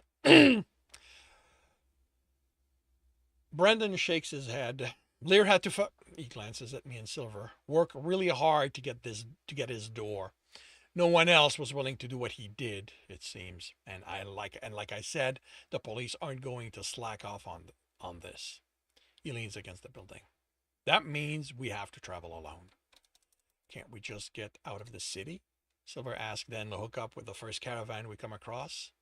Caravans don't take anyone once they leave. It's too dangerous. You never know who's out there. Could be a murderer, Ellen says, then grins at Brandon's glare. Then we go on our own, I say. The roads aren't that dangerous, are they? They lower the wilderness of the area, right? Safer doesn't mean safe, Brandon says, but it isn't like you and me have a choice. Silver, if you prefer staying, I'll understand. I'm going, Ellen says. You're going to need someone watching your back even more if you can't count on the safety of a caravan. I'm going, Silver says, but I'm in this for the story, and this is how they start. With a good plan falling apart? Brandon asked, pushing away from the wall.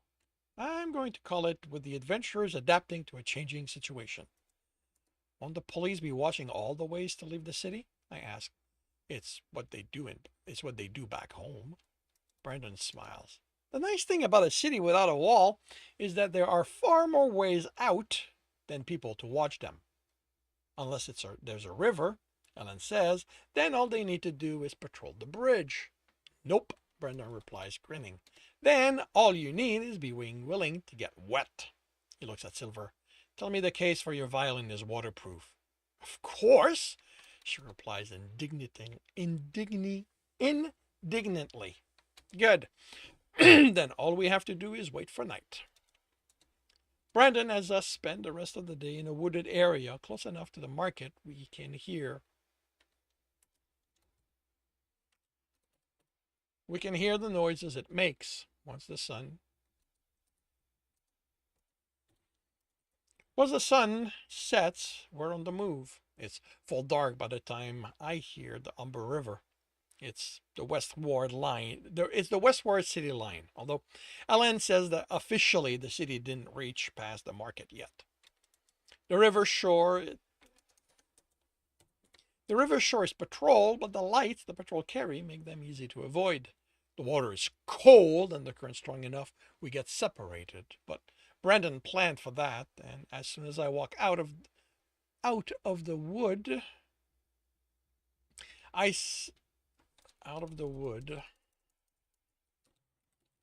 other side, I see the light from the farmhouse, and I join Brandon and his sister at the road leading to it. Not long after, Silver is with us, and Brandon leads us through the field. When he stops us to make camp, we're in another wood. We're going to continue west once there's light until we're past the farmland, he tells us, over the fire boiling water. Then we'll head south until we reach the west road. We might have to push through some of the dark, but we should reach the first rest point before it's too late. Depending how busy the inn is, we might be able to get a bath each. Are there a lot of inns on the road? I asked. I then add, all we had between Court and Toronto were places on the side of the road for the caravan to pull off and make camp. There aren't as many heading east as there are going west, especially this section since it leads to Buffalo and Detroit. If we make the rest point tomorrow, then we should be able to reach the one at the split with enough time to take it easy. Although there's no telling if any of the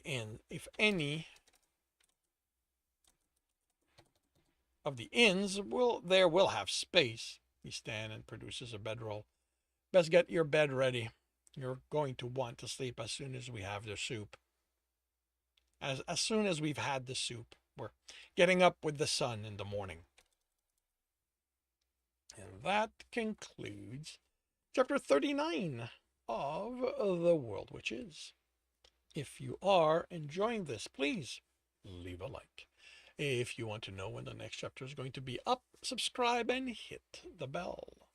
If you want to read the story, it is up for free on Royal Road. And if you want to read ahead and support me in the process, that is on my Patreon, where we're about 10 chapters ahead, I think. And if you want to listen to these live, it's every Tuesday morning, 8 a.m. Eastern Time on Twitch. The links are in the notes, and with that, I shall wish you a good day.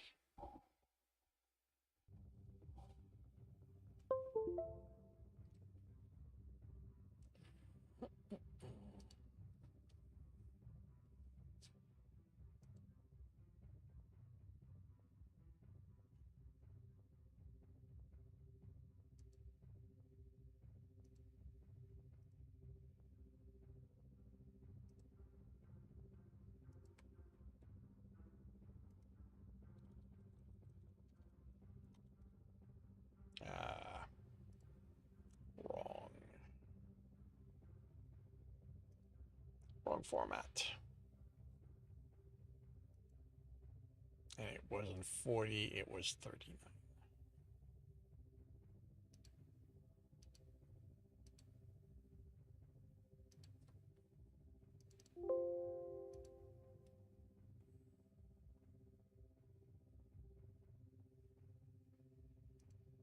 And I will be right back.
Confusion in the morning on Thursday.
All right.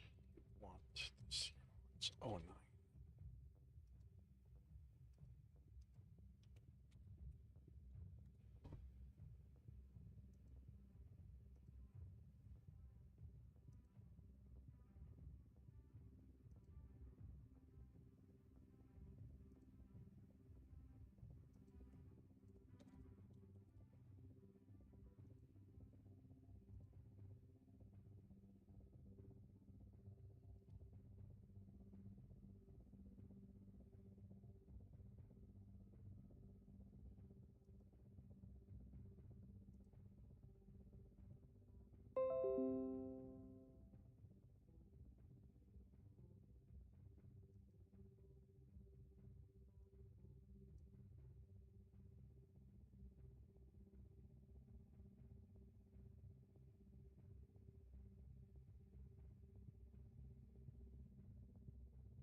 All right. All that is done.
All right. I need to remember the plan is to set that up today.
Battle station, everyone. Battle station.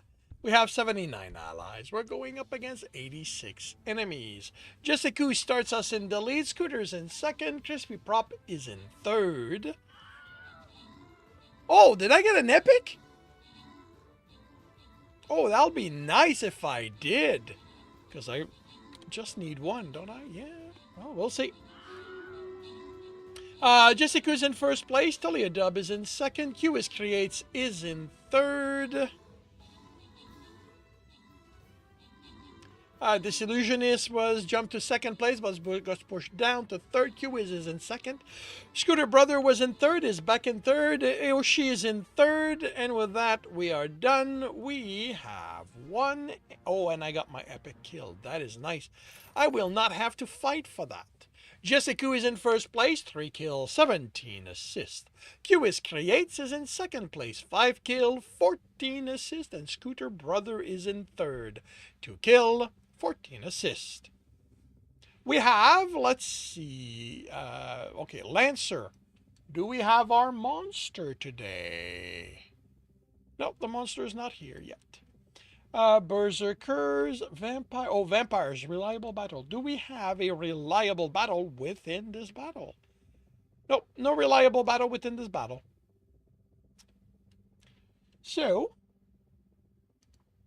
Jessica, Silver the Diamond Witch, you get Vampires. Ryu, Zaid the Wolf get Lancers, and Talia Dub gets Berserkers.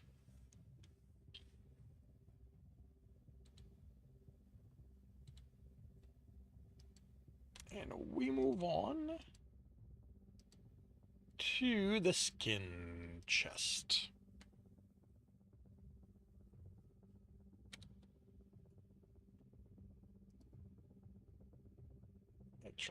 Let's just put my warrior down and clear both quests at the same time.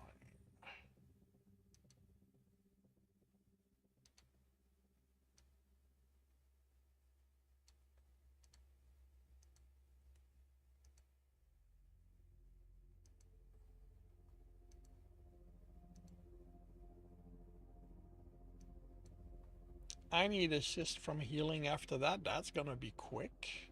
Barbarians, kill armored, and kill epic. This one might be a little rough. Unless I get lucky.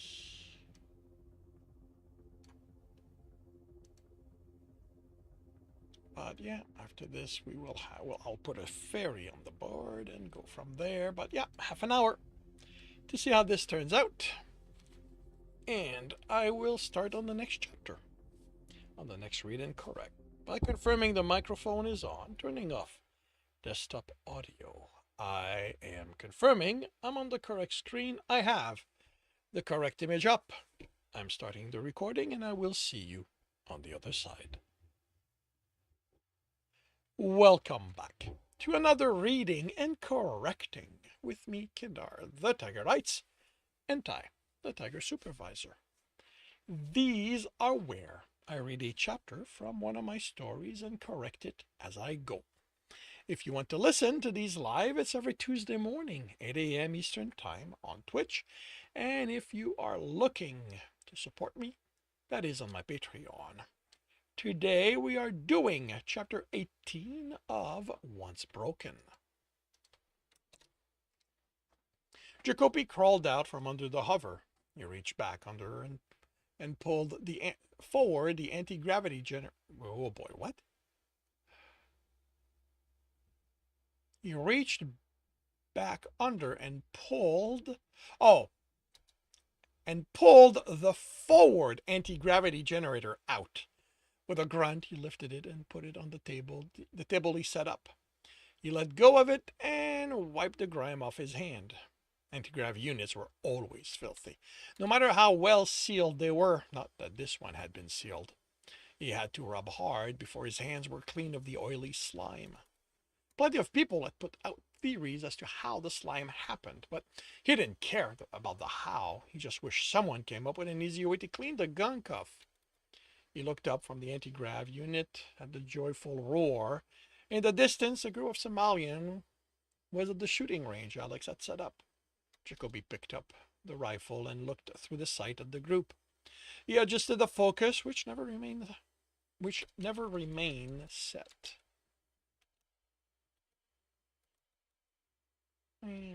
remained never remained set.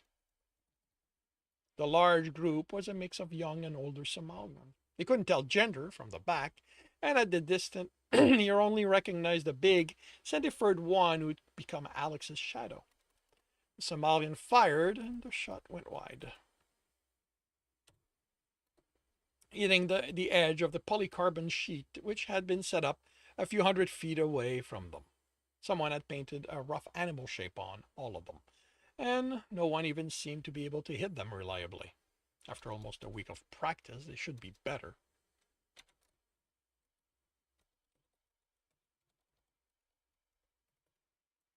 The Somalian prepared to fire again, and Jacoby zoomed in on the gun, one of the Decari Epsilon disruptor. The Somalian fired, and the muzzle flash almost hid the smaller flash at the bottom of the capacitor, which was located over the trigger. The shot went wide again because the flash was hot enough to hurt, if not enough to ignite the fur.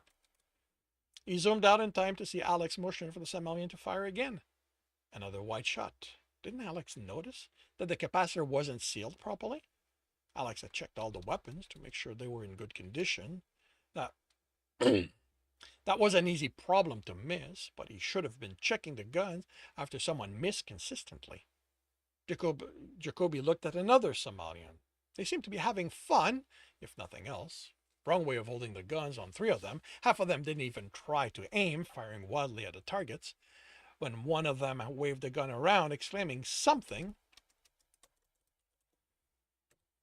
Jacoby put the rifle down. Alex had no idea how to train people. He looked at the anti-gravity unit. Ideally, they needed to be swapped out for a new one.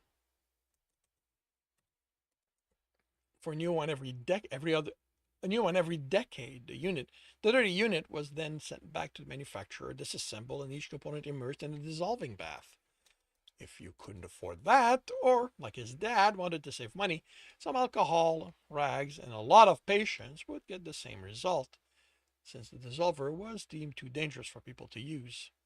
Jacoby found there was something soothing in the act of cleaning and reassembling it. Back home, everyone went to tech for the anti-grav to get their anti-grav units clean, but Jacoby took care of his himself, just like his dad taught him. Back home. How long had he been away? Objective time. The trip to Mobius had been a long one, so a year. He'd cooled his heel there. He'd cooled his heel for 7 months there, while Alex and his crew got the medic. The trip to the Cerator had been what, 2 months? And this one had been another long one. He'd known he would miss Emily and Greg's firstborn beginning to walk when he decided to go with Alex, but now he realized that she'd be a young girl by the time he returned. Benny would have gotten over his dislike of girls and found one to date, or maybe decided guys were more interesting. His mother kept saying he spent more time looking at guys to find out when he returned. How many kids would be born in his absence? Kids who wouldn't know who Tech was.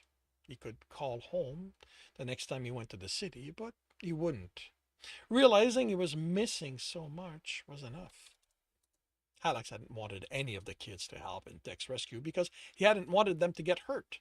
Jacoby hadn't wanted them to experience this, not aging while the universe kept going, coming home to unknown siblings, to a parent dying in an accident. It had been a factor in him getting out of the life. When dropping by his parents after a job, he found out his mom had been killed when her hover failed. His dad had almost been dead when Jacoby arrived. It hadn't been his dad's fault. His mom had gotten the hover maintenance done by the manufacturer, but it hadn't stopped his dad from letting himself waste away in guilt. If his trip back had taken any longer, Jacoby would have gotten there to find a corpse. Yells came from the shooting range. Triumph, he thought. Someone hit a target, in spite of Alex's teaching. He reached for another component to clean and found he'd done the entire unit in his musing. He put the rag with the other dirty ones and turned, leaning back against the table. When was the last time he trained anyone? 4, 5 Regia ago? He'd been in the Palathian army. His high marksman score had attracted the attention of the lieutenant, and he'd been put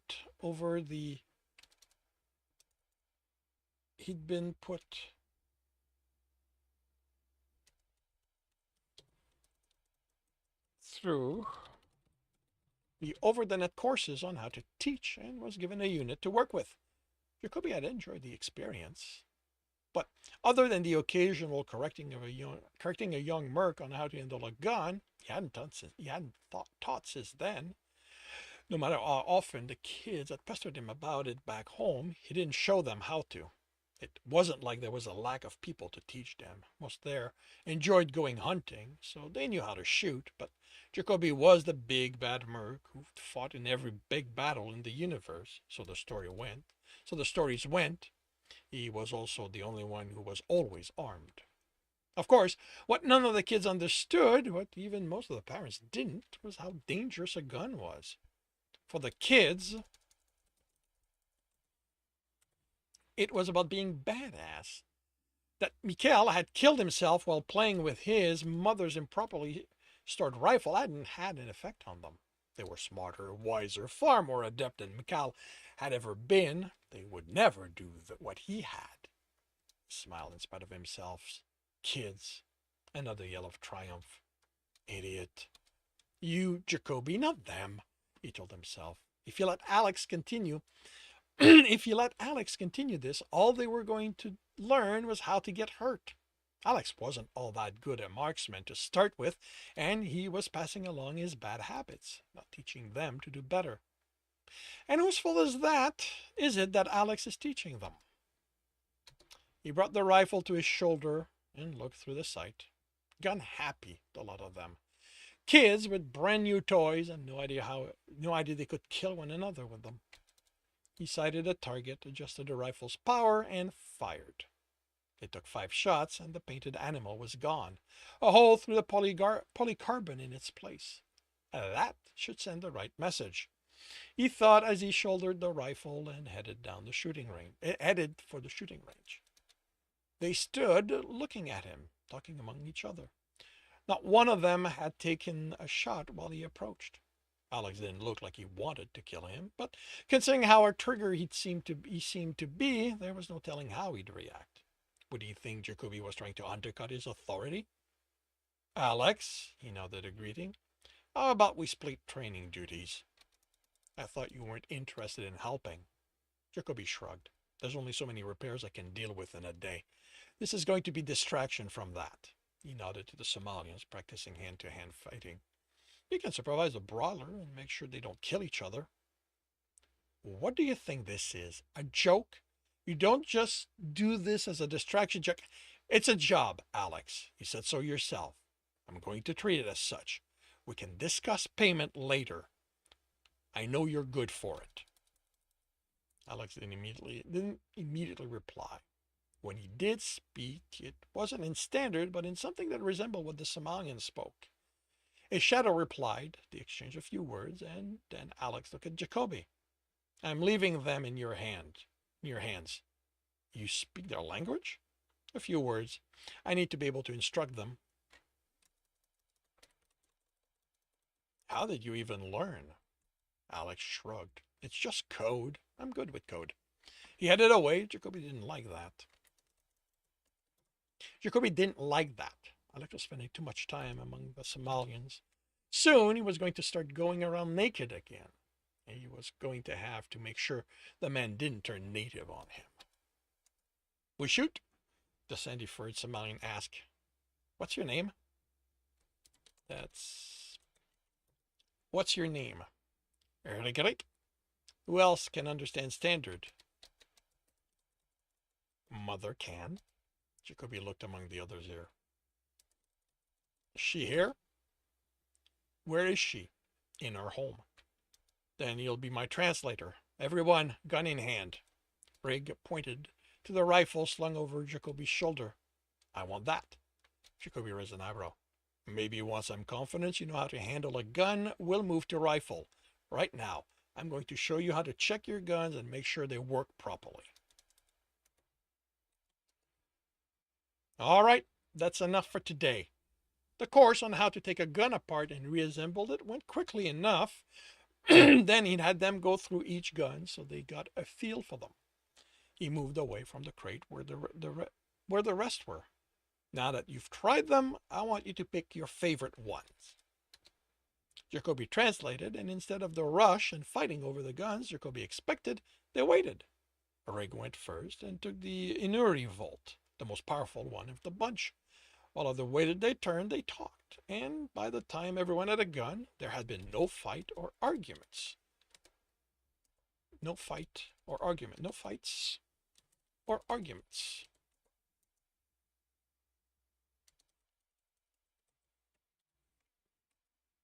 Jacoby took the holsters out of the crate and handed the corresponding one. That gun is yours. You will wear it all day long, so you get used to the weight. Shoot, the copper-furred female asked after Rig translated. It was the only word any of them had picked up. No. The only place shooting will happen is here. He showed them how to put the gun belt and shoulder holsters on. He had to go to each of them to help adjust the fit, and it felt weird being this close to naked people.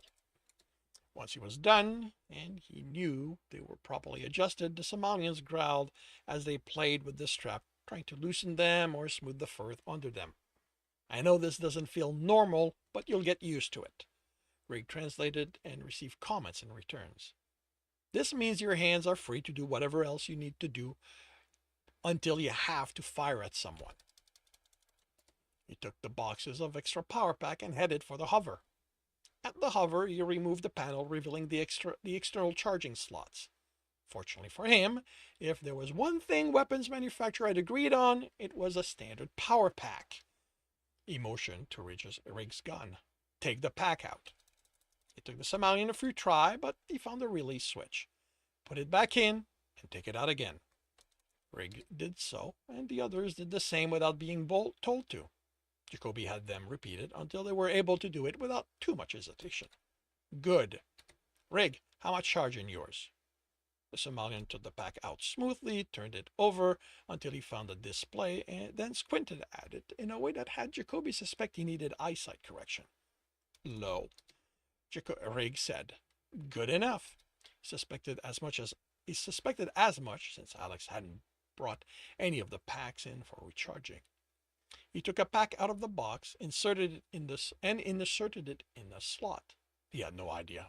Thought a family hover needed 30 external charging slots, but it worked in his favor. At the end of every practice, you are going to put your pack in an empty slot. He indicated for them to put theirs in. New pack? Rig asked, indicating the box. Not until I believe you will treat the gun with the respects they are due. I'm not going to be responsible for one of you accidentally shooting a family member. Rig translated, bouncing his gun in his hand. There was what Jacoby now recognized as laughter. Rig mimicked hitting someone over the head with it. Use it as a rock. No. Jacoby took the gun out of his hand. This is exactly what I mean. This is a gun. You need to respect it at all time. Otherwise, someone innocent is going to die. Once I'm gone, you can go about doing whatever you want with them. Until then, you're going to do what I tell you. He handed it to Rig and indicated the holster on his strap. Rig put it in, first backwards, then correctly. We shoot tomorrow.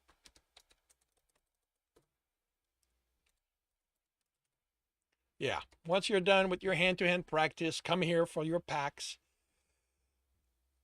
and we'll go to the range. For tonight, I want you to practice disassembling and reassembling your guns. Oh, when you take the pack out of the rack, replace it with one from the box. They laughed, talking excitedly. Some took their guns out and pointed them around, pulling the trigger. Yeah, he didn't expect they'd ever go back to town with a powered gun. He added packs to the rack until it was full. This hadn't felt like the waste of time he'd been worried it would. They had no military training, but had behaved more professionally on the whole than some of the soldiers he'd taught. In the long run, he still felt how pointless this all.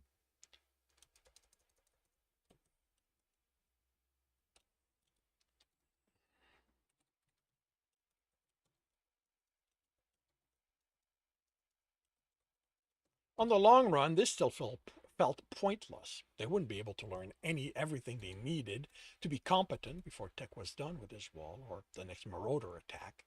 But at least now, when they died, it wouldn't be because a friend had shot them. Days passed. Each morning, Jacoby worked on the hover while the Somalians trained in hand-to-hand. Now, there was almost as many of the older folks as the young ones. When they returned from lunch, those interested in learning how to shoot came to the hover, took their power pack, and Jacoby accompanied them to the shooting range. When a young girl joined them, Jacoby couldn't tell how young she was, but she was younger than any of his trainee. Rig talked to her, then took one of the smaller guns out of the box. He showed her how to hold it and how to take it apart.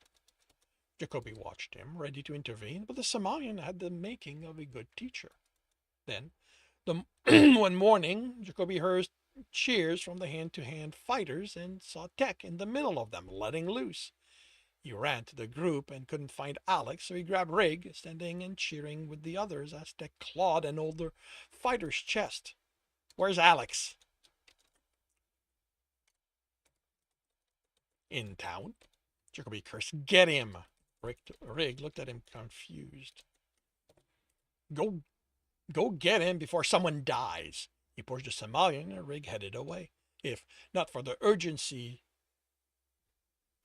with the urgency Jacoby felt he should. Tech, stop! Another Somalian ended up on the ground, unmoving except for his breathing. They're friends. He'd never seen Tech act like this, but they'd read the files, knew what he was capable of. They were going to get themselves killed while people cheered, and there was nothing Jacoby could do to stop it. And that concludes chapter 18 of Once Broken. If you are enjoying that, please leave a like. If you want to know when the next chapter is going to be up, subscribe and hit the bell. If you want to read the story as well as the other books in the series, they are available from all major e-retailers.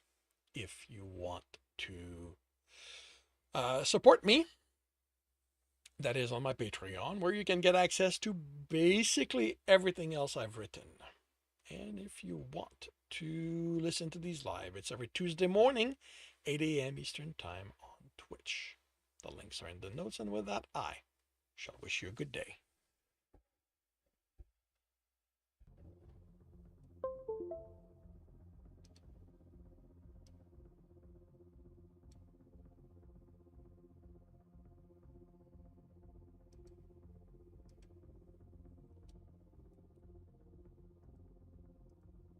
Hello, Dr. Derp.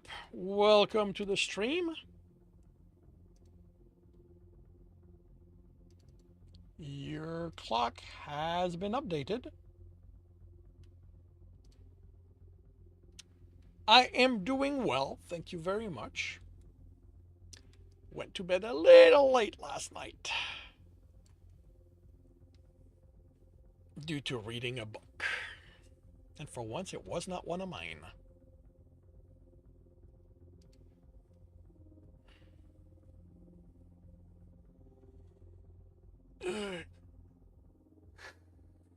All right. I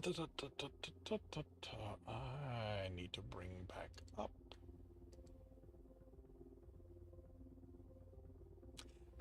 Yeah, it was. Okay. It was a fun read more than it being a good book. Hey, Bluer. Welcome to the stream. And your clock has been updated. And I make the difference because it is possible for a book to not be well written and still have a compelling quality to it. Now, there's a level of badly written that can undercut everything, but this is a book from this is the first book from that person. She is not a writer, but she is a storyteller, a story maker. And, I can tell that this is her first book, and I suspect, I think purposely because of the type of book she wrote, the editor let stuff slide that I wouldn't.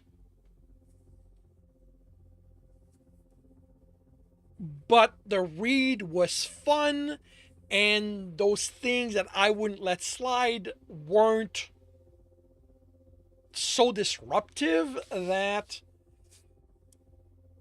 it took away from the fun. So I started reading it in the morning while waiting to leave for my doctor's appointment. And when I came back, I basically picked it back up, kept on reading. And when my bedtime came about, I wasn't done reading it, so I kept on reading. And yeah, like it's a fun read. I don't know that it's for everyone. Like I suspect that there's two group of people who will really enjoy the book: her fans and writers.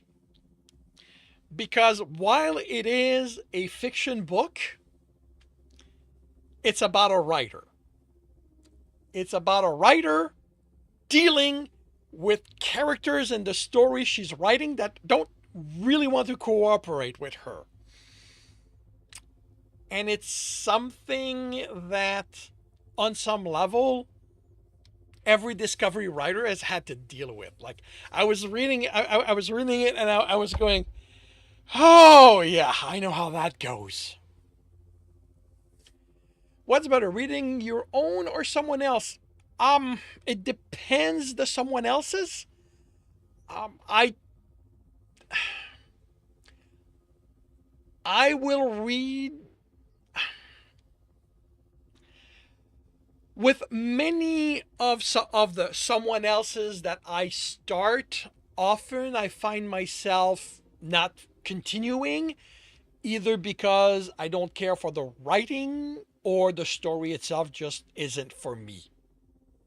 Um, and that's one of the reason why I like my writing so much, because I know I'm going to like the style and the story is going to be for me, because,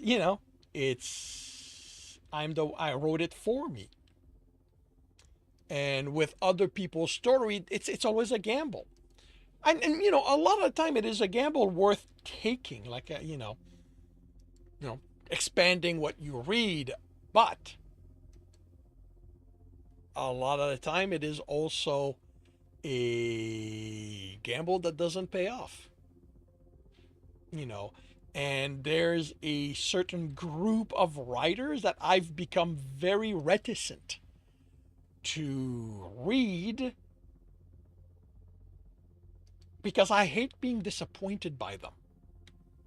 And those are the writers that I know, the writers that I'm on good terms with, that I chat with online and stuff like that, because they want to share their stuff. And most of them are in the lit RPG genre, which, while I enjoy, it's a genre that I already feel has issues. And they are writing for that crowd, and I'm definitely not the typical reader for the lit RPG. So yeah, it's like every time somebody goes, "Oh, I've got this book. It's online. It's up for free," and let me know what you think. And I like because the moment I start reading it, like, I'm going, okay, yeah, this isn't for me. And like yeah. So yeah, like, it doesn't matter how much I like a writer as a person, I am highly reluctant to read their books. Uh, it's a lot easier to read strangers' books, because then, you know what? If I don't like it, I don't like it. You know, and it's not like these people are going to ask me what I think of the book. When I pick up somebody I know, like somebody I talk with, and they go, "So, what did you think?" It's kind of hard. Like, you know, how am I supposed to answer that? Like, it's a book they've published. Like, I have no idea how popular it is because I don't check that. But, you know, do I stroke their ego? How honest should I be? And, it's so, yeah. If I read somebody else's book, I tend not to tell them, because I don't want, like, I don't want them to ask me what I thought of it, because at least in the lit RPG genre, I've yet to come across somebody who writes something that I think is well done.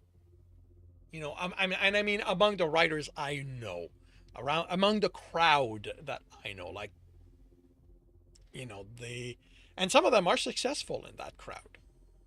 they know their audience and they write for that audience. And as I've said before, I'm clearly not that audience. And yeah, no, it's one thing to be asked, read and comment on the stuff. It's another thing for somebody to just hand me a book and go, read it and have fun. Let me know what you think. All right, we're gonna have advertising, Stream Raider Battle, and I will be right back.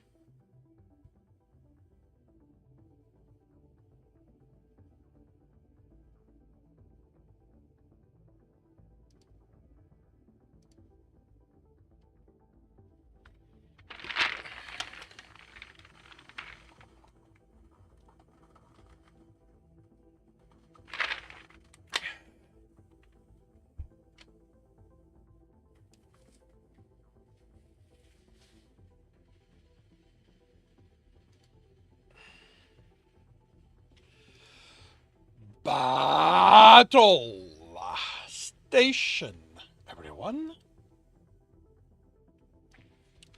Battle Station. We have 77 allies. We are going up against 95 enemies. Tolia Dub is in first place. Dr. Derp is in second. Flutter is in third. And let's see, Meowfa jumps to first. Tolia Dub is in second. Dr. Derp is still in third. Navo takes over third. Hewis Creates takes over third.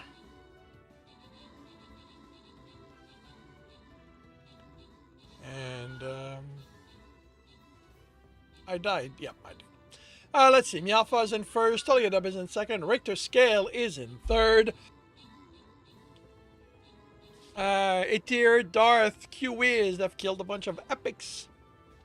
And we're done. We have one. Meowfa is in first place, 16 kills. Tuliadub is in second place, 2 kill, 14 assist. Flutternib is in third, 6 kill, 9 assist. We have gold twice. Do we have the doctor in the house? We do. Do we have the lady? Do we have the bluer Swede? There we go.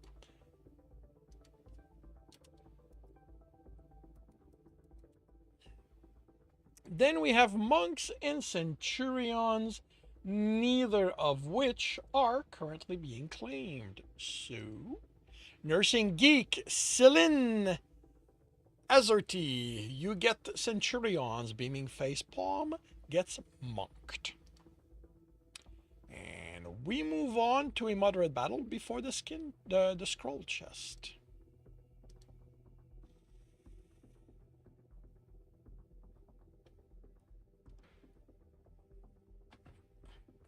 And I need healing.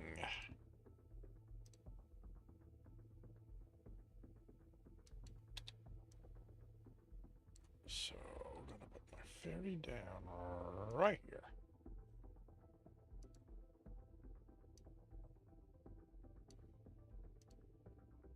And in half an hour, we will see how this turns out. All right, and oof, this is going to be a long one. So this may delay the Stream Raider battle. You are welcome, Dr. Derp. I am confirming the microphone is on. Turning off desktop audio. I am confirming I'm on the correct screen. I have the correct image up. I am starting the recording, and I will see you on the other side. Welcome back to another reading and correcting with me, Kindar, the Tiger Writes, and Ty, the Tiger Supervisor. These are where I read a chapter from one of my stories and correct it as I go. If you want to listen to these live, it's every Tuesday morning, 8 a.m. Eastern Time on Twitch. And if you want to support me, that is on my Patreon. Today, we are doing chapter 19 of Once Broken. Alex had almost reached the house when he saw Eric running toward him. The urgency in his body language had been enough to make Alex pick up speed, and before the Somalian spoke, he heard the roar, recognized the anger in it, and didn't stop to listen to Regeric's words. The crowd almost stopped him, surprised at the size. He could hear the grunts of a pain, a body fall to the ground. Where had everyone come from? He wondered. As he pushed his... Actually, if it was dialogue, it would be, but it's not. He wondered as he pushed his way through. Had this been a morning of worship? No, there had been too many people in town. Tristan, stop! He yelled as he broke through in time to see him slam a woman to the ground. A hush fell over everyone. What do you think you're doing? At a glance, he counted a dozen Somalians lying on the ground, clearly alive. The last one was being looked after by an older Somalian, and she didn't look worried. Half of that number stood at the edge of the crowd, multiple cuts on their bodies, those who decided to leave the fighting while they could. Tristan looked at him, then at the woman he was holding down, hand around her neck. If not for how solidly built they were, Alex would worry it would break. She grinned back at Tristan. I'm teaching them what a real fight is like. Tristan looked back at him. Whatever you've been teaching them, that wasn't it. The Somalian, the old man who was standing, coughed and groaned in pain. So you decided trying to kill them was a better way to go about it? Tristan pushed himself to his feet. That's what fighting is, he said, smug. Trying to kill your enemy. The woman extended her hand to him, and Tristan reached out for her to clasp without taking his eye off Alex, and she pulled herself up. What would you have learned if I taught you the way you're teaching them? Alex didn't reply. He was busy trying not to panic at the bleeding cut on Tristan's chest and arms. In his dark fur, the blood hadn't been visible until he stood and the sun shone directly on the wounds. Some of his opponents had been good enough to get in serious strikes. The woman had blood on her claws, and Alex had to force the desire to kill her down. This isn't your job, he snapped at Tristan. What if one of them had managed to cause serious damage? You're supposed to build that wall. He pointed to the partially built structure. Tristan narrowed his eyes. When he spoke, the growl sounded menacing. Do not order me, Alex. Remember your place. Alex stepped to him. My place? He shoved Tristan. Don't you fucking talk about my place when you can't even put me in it. He looked at for any reaction in Tristan's eyes, but all he saw was worry, fear, concealed under a thin layer of anger.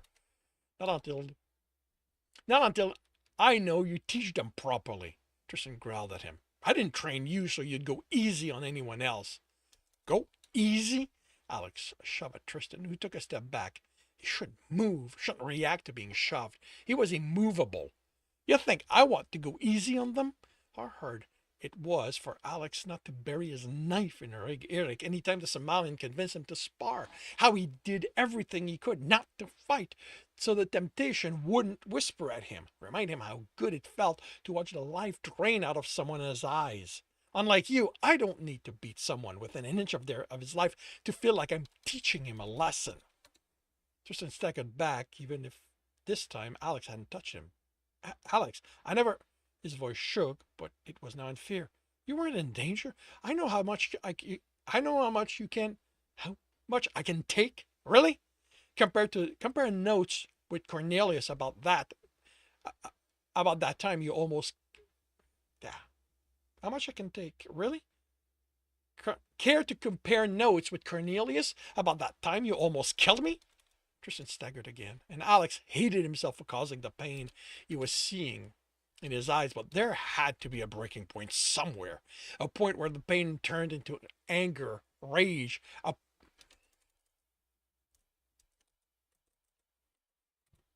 point where Alex would fear for his life again, where Tristan would finally wake up. It was only once, Alex. I was angry. I lost control. Tristan was pleading now. No, you don't fucking dare plead. You don't plead. You demand. Does this look like you're in control? He motioned to the injured Somalians. Tristan looked around. They're not you. He hesitated. They don't care. He pointed to the structure. This has to be Alex. Alex pointed to the structure.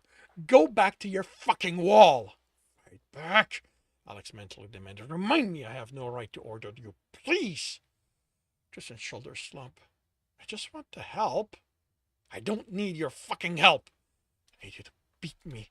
I need you to make me feel a pain I know I'll heal from. I need you back. Tristan didn't come at him. He turned and walked away, defeat in every step he took.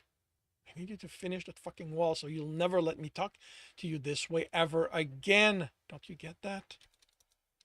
Okay, Jacoby said. I think that's it for today.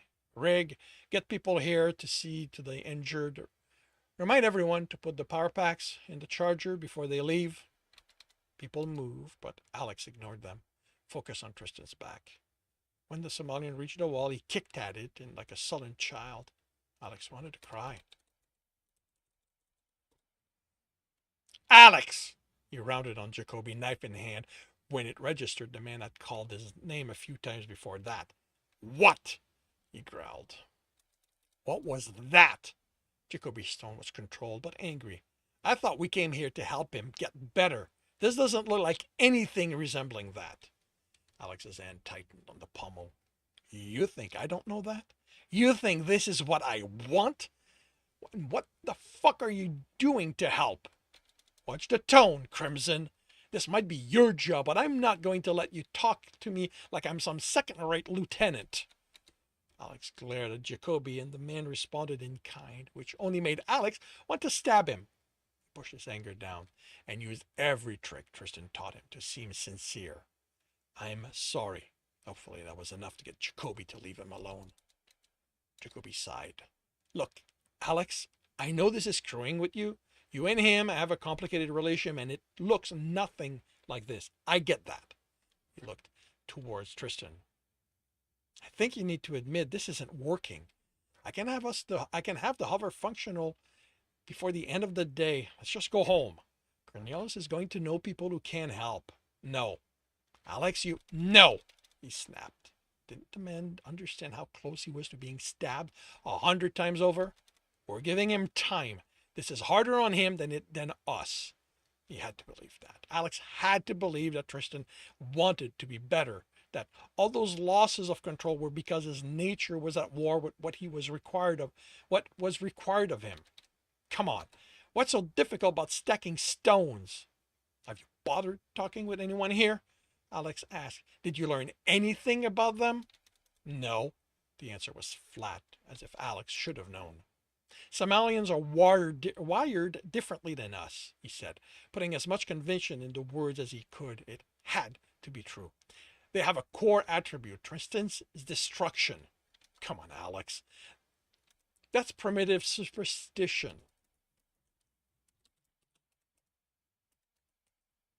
I get they think that, but there's no way you believe it. Tex built plenty of stuff. He rebuilt Montgomery's water condensers from scratch. Tech is an act. Alex forced himself to let go of the knife. If he continued holding it, it was going to end up in the man's chest. Everything Tristan did back there was to maintain the facade of this friendly Somalian. Everything. Did you pay attention to anything you found in the wreckage? Did you find anything in there that was constructive and not about one of you? Tristan collects weapon. Who does that and doesn't look to cause destruction?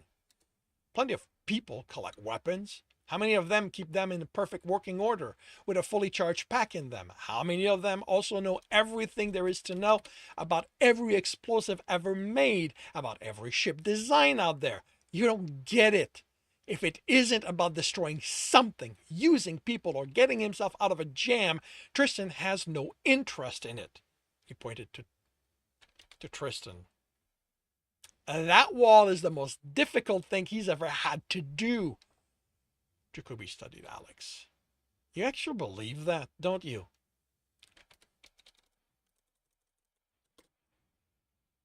Look at him and tell me that isn't what you see. Jacoby looked at Tristan and...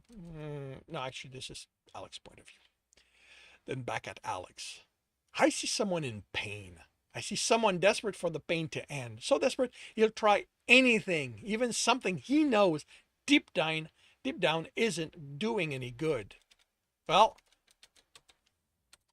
that isn't what I see. I'm staying. Tristan is staying. We're staying until that wall is built and he's better. I told you before, you're free to leave. I'm staying. I told you, Alex, I'm not abandoning tech. Then go keep busy. I have to see to his injuries. I should have had you get us heals, Alex grumbled as he headed for Tristan. He was a few hundred feet from the house when Eolas came out of it, carrying one of the Ungan jar. Their eyes met and her ears canted in the negative. Alex stopped and realized she was right. Forcing himself on Tristan wouldn't help either of them. He should have been angry that she had a rapport with him. He wanted to be angry, but in the end, he was just happy there was one person here Tristan seemed to be willing to listen to, even if it wasn't him. And she hadn't looked angry, so she wasn't about to tell them to leave over the fight. At least that was one fight Alex didn't need to worry about. The one he did have to was what the town folks were going. The one, okay. The one he afterward, the one he did have to. The one he had to. The one he had to was what the townsfolk were going to demand in reparation for the people Tristan hurt. He found them in the town center. Benches had been brought out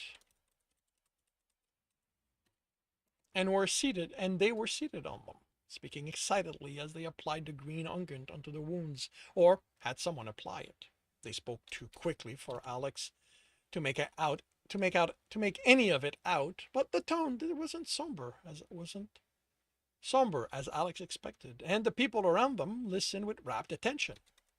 Alex found Rig-Eric talking with a young Somalian, mimicking a fight as he spoke. He stopped once he noticed Alex, told the youth something, and shooed them away. What are you doing? Alex asked. Telling them to fight? Oh, What are you doing? Alex asked. Telling them to fight? You told them how Tristan beat up a bunch of the people here? Alex looked at the man suspiciously. Rig-Eric canted his head. I tell them how hard everyone fight. They lost. They got hurt, some of them badly. He indicated a woman who had a splint on her leg, on top of the deep cuts being tended to. I'd expect everyone here to be angry. You fight, you get hurt. Rig-Eric shrugged and indicated Alex's chest. You know. For the first time, Alex wished he'd put a shirt on. Those scars were a history of what he'd paid for to be with Tristan. He didn't like they were compared to a bunch of people who just lost a fight. So what? They're happy they lost? Rig-Eric's ears twitch. Some of it matched the affirmative, but there was more to the movement Alex didn't recognize. Tristan aggressor. Tristan strong. The Somalian looked at Alex expectantly. Yes, he answered, not bothering with nodding. Rig-Eric indicated the injured. They fight strong aggressor. They strong too. So by fighting Tristan, they demonstrated how strong they are. They weren't looking to win, just to be able to get a few cuts in before they being pounded was enough. Rig-Eric's ears twitch in affirmative. You didn't fight him.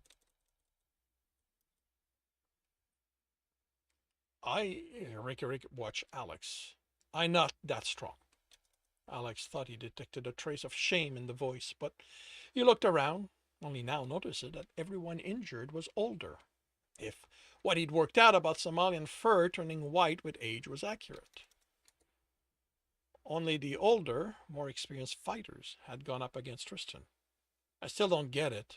Tristan can't be the only strong fighter here, not with Not with the cuts he got. I don't see them fight all the time. I mean, most of them aren't even taking part in the training. Tristan is, he looked up, silently mouthing words, one who wins. He shook his head, then said a word and looked expectantly at Alex again. I have no idea what you just said. He tried to repeat it. He'd heard it and could hear each part in his head cut up, cut, cut up in code sections so he could assign meaning to them, but his throat wasn't built to make a lot of the sounds Somalians used. Fight with little, Rigeric said, still wins. He shook his head, raised his voice, and spoke with clear annoyance. Alex heard Sarta's name, then she exited a home, answering him. They exchanged word. Sarta seemed amused, even with the conversation, at a normal pace. Alex only understood a few words, and none that shed light on what they said. When she reached them, a younger man who'd been seated on a bench watching Eric and Alex stood and indicated the vacated spot. She thanked him and sat. She said she wasn't one of the town's leader, but people still treated her with deference. Alex wondered if it was due to her age and if Eric's parents' authority over the younger folks was because of her or something he'd earned on his own. You have questions. She sounded out of breath. Rigeric said something, but she shushed him with a gesture. Rigeric called Tristan something he's having trouble explaining. Her ear twitched in the affirmative, but didn't say anything. Alex looked at Rigeric, but his ear twitched in the negative. Alex sighed. You're going to force me to mangle your language, aren't you? She smiled, full of teeth. I have heard you practicing. This will be more of that. He said it as best as he could, and she nodded. That is better than many who take pride in how they plunder my language, how they butcher my language, how they say it wrong to speak like we do. The word is used to describe some of our people who believe that all this is a hindrance to their survival. She motioned around them. The town? That, the people, the technology. Alex raised an eyebrow. She chuckled. We have little because technology is expensive, and we do not need most of it. They believe that any but the most basic of technology is a hindrance. It erodes our will to survive, makes us soft. They think Tristan is one of those, what, survivalists? She mouthed the word, thinking. That is a good word for them. Yes, they see him as such. He sleeps by his wall instead of in the house, or in your hover. He kills small animals with his claws. Alex wondered how he'd missed the hunting. Those are things survivalists do? The ear twitched. They lived in the forest, the mountains, anywhere people don't live. They stay small. One family, maybe two. They hunt for their food with claws and little else. They make what they need. Some have their own language. Have nothing to do with others. Alex shook his head. Tristan is nothing like that. He has had a home. He loves technology, knows more about it than most people I know, more than me. He has nothing to do with people like those. He opened his mouth to add more, but considered their sleeping arrangement. On the floor, even when there was a bed. The showers were as cold as was bearable. Alex had figured it was because of his fur, but water in stream would be cold. Food was minimal unless Alex cooked something, and Tristan always seemed put out when he did. Tristan preferred to survive on nutrient bars. Then there were the jobs Tristan had taken. Those away from the cities, when Tristan had spent time in the forest with Emil. Alex thought that was roughing it, but he'd been allowed a tent on those following jobs. Tristan had thrown all that out. Alex had been forced to sleep on the ground. Even being allowed a blanket had been a fight, and in the end, he'd only relented because Alex didn't have fur. Tristan did have a habit of going to the minimalist route when it came to life. Was that because of his upbringing? He'd mentioned growing up in a forest, and only his father and brothers seemed to have been close family. She was watching him, silent, letting him think. So there's what? Honor in finding one of those survivalists and not getting killed? They are tough, fight hard. They think every fight must be to the death. Do any of them realize that if I hadn't stopped it, Tristan would have gone around killing each of them? She shrugged. They lived. They can tell how they fought. They can show the scars they gained as proof of the fight. Say how they could have won. Alex snorted and watched the group. Those tending the injured used care, reverence. None of those had the kind of scars the fighters had, even if some looked to be a match in age. As he watched one of the women being tended by a younger man and woman, she spoke to them, but they wouldn't look up at her. When she stood and walked away, they followed her, the man's excitement clear for everyone to see. He decided not to think about what they were going to do, about how he'd react if he'd been tending Tristan, and such an invitation had been made. Fuck, he missed being touched that way. You know what, that's different. She was watching him again, nostrils flaring. Great, now she knew exactly where his mind had gone. Rigeric was unreadable at the moment. So, I don't have to worry about any of them trying to get in some revenge, find him while he's sleeping and try to hurt him? She tilted her head, in a way inquisitive, in the way inquisitive Somalians did. Not many humans fighters take well to the kind of beating they received. They'd want to prove they're better, even if it meant an ambush or ganging up on him. Pride is a powerful thing with us. Her ear twitched in the negative. If one wants to test themselves again against him, it will be when he's awake. If they have friends, it will be to provide encouragement, but they won't. Your friend keeps apart from us. They will respect that. They will respect that he's doing what he's doing and what he's trying to gain. Alex shook his head. You people are strange. She smiled. Many humans say the same. It is what makes them come to Somalia, to see something stranger than them, she sagged. It is what makes the corporation look at Somalia. Come here. They should leave all of you alone, Alex whispered to himself. He turned to leave and stopped. Do you mind if I talk with you again when I'm not training Rigeric and his friends? Everything I know about your people comes from the net, and that isn't accurate.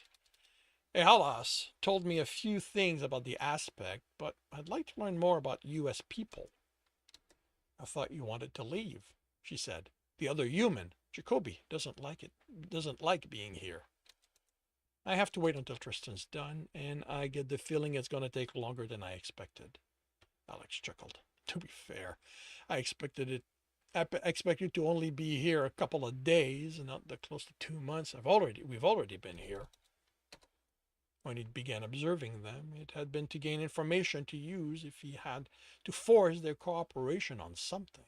But he'd noticed that only his Somalian example that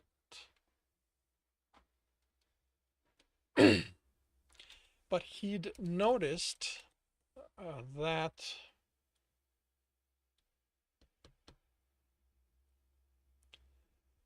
noticed that his only Somalian example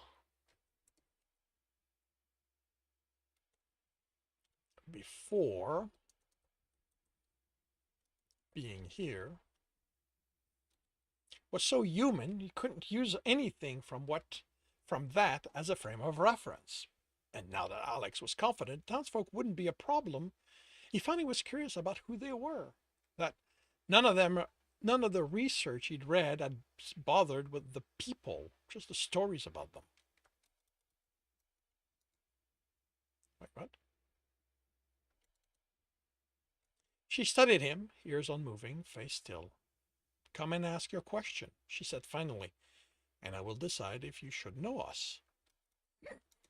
With a nod, he headed back to the house for questions and to see if Tristan was better. Not into a house for questions and to see if Tristan was better. And that concludes chapter 19 of Once Broken. If you are enjoying this, please leave a like. If you want to know when the next chapter is going to be up, subscribe. Hit the bell. If you want to read the story and the other books in the series, they are available at all major e-retailer. And if you want to support me instead, that is on my Patreon, where you can get access to basically everything else I've written. And if you want to listen to these live, it's every Tuesday morning, 8 a.m. Eastern Time on Twitch. The links are in the notes, and with that, I shall wish you a good day.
That's going to be... You know what? I'll do that tomorrow instead. Not gonna happen today.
Battle Station, everyone.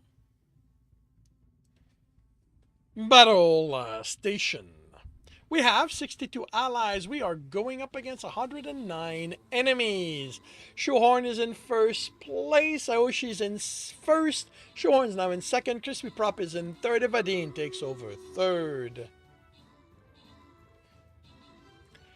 Shoehorn is in second. Evadine is in third. Evadine jumps to first. Aoshi's in second. Talia Dub takes over third.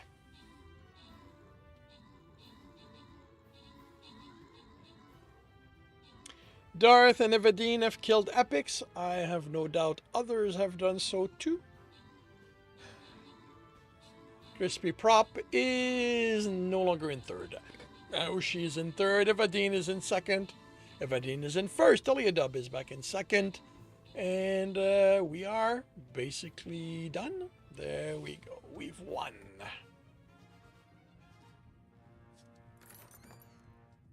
Evadine is in first place, 35 kill, 5 assist. Dub is in second place, 15 kill, 14 assist. And Aoshi is in third, 8 kill, 16 assist. We have bombers, paladins, and more bombers, none of which are currently being claimed. So, Spider, Crispy Prop, and QS Creates, you all get bombed. Kiwu and Darth Dorlin gets paladined. And we move on to a scrolled chest. I need to clear the quest before I do anything else.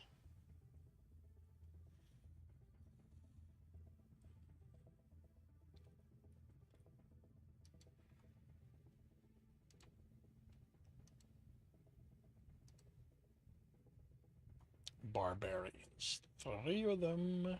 Alright.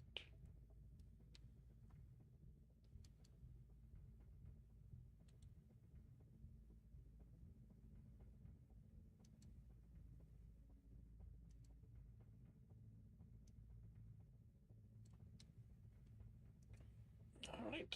And in half an hour, we'll see how this turns out.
Right.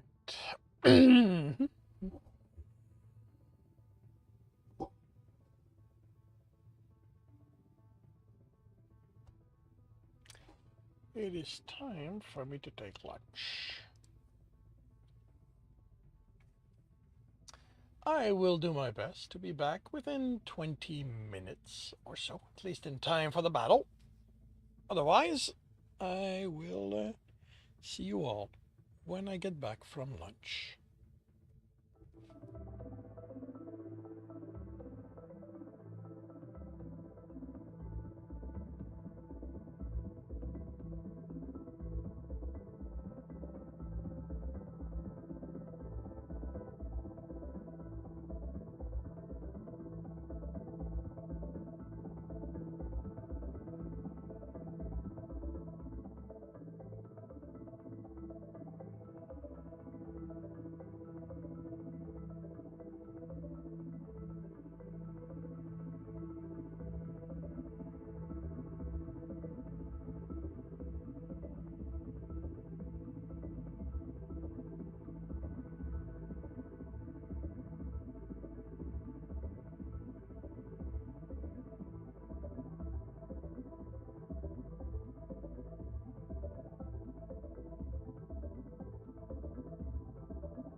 Atoll Station, everyone.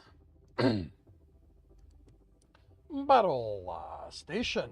We have 56 allies. We're going up against 79 enemies. And Satoru takes the lead. QS Create takes it away from them. Satoru's in second. Sigma is in third. Let's see. QWiz is in first. Satoru's in second. Sigma's in third. Silver. QWiz. Talia Dub. Okay. Too many people kill Epics for me to keep track. QWiz is now in first. Satoru's in second. Talia Dub is in third. We are down to very few enemies. And we're done. We have won. QS Creates is in first place, 25 kill, 1 assist. Satoru is in second place, 6 kill, 14 assist. And Talia Dub is in third, 14 kill, 2 assist. We have gold, 2 big, 1 small one. So, do we have the Lady Wrights? Do we have an Onatikun? How about a Bluer Swede? And a doctor? Dr. Derp is not there. Okay. So Bluer gets the gold. The Flying Rogues. Well, that's Bluer's backup. So they cannot get the Flying Rogues. Alrighty, Talia Dub gets big gold. Dig K gets small gold. Spring 7 and Sergeant K Dog get Flying Rogues. And we move on to a insane battle before the gold chest.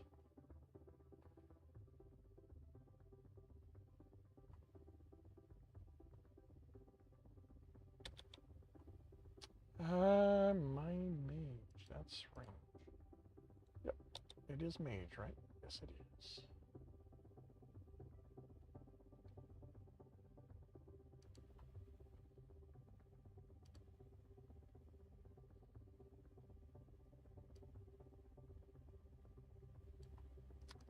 Alrighty.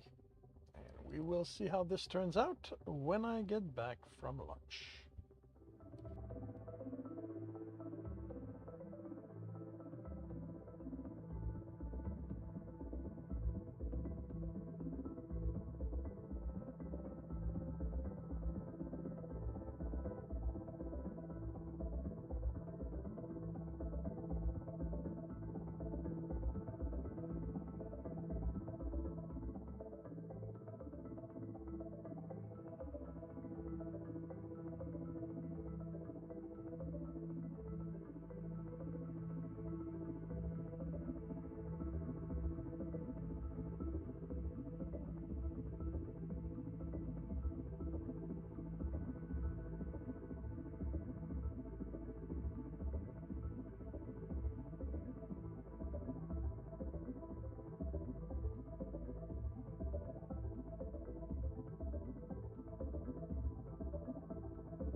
Battle Station 1.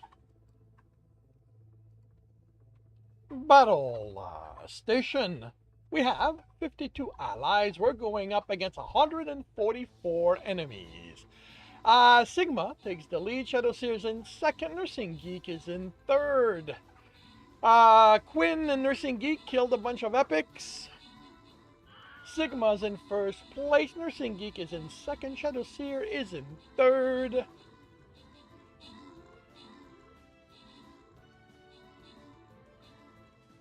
We dropped for a fair bit, but we did bring them down by half, so.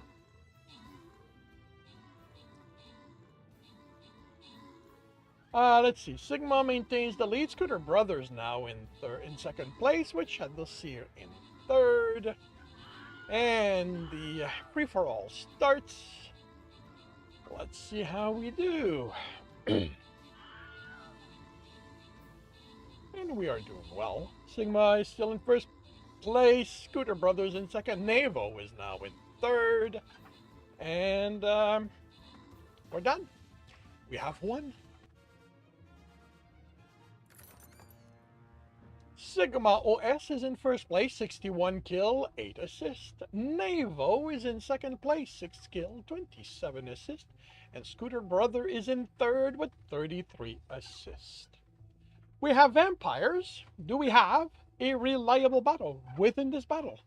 We do not. Do we have a... No, sorry. Healers are not claimed by anyone. So,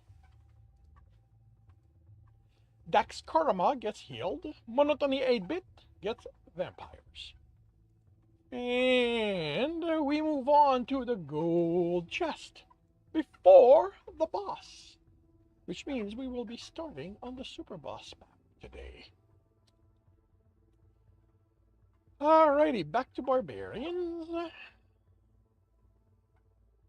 So, barbarians right here.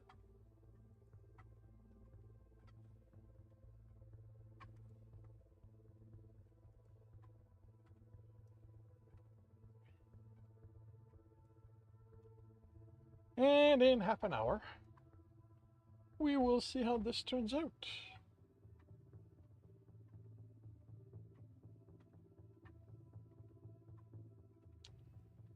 Alrighty.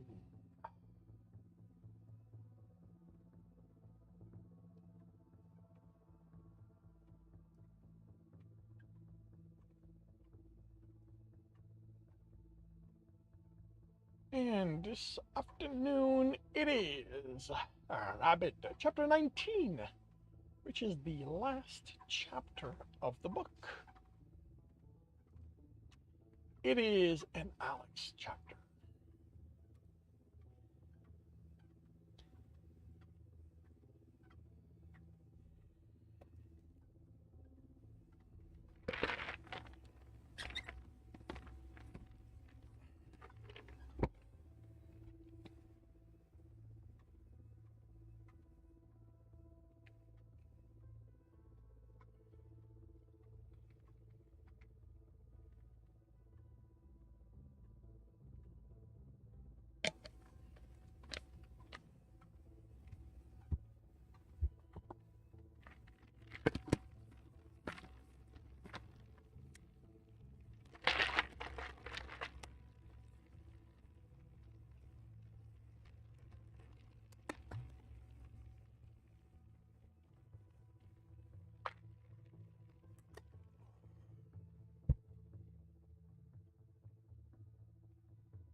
So,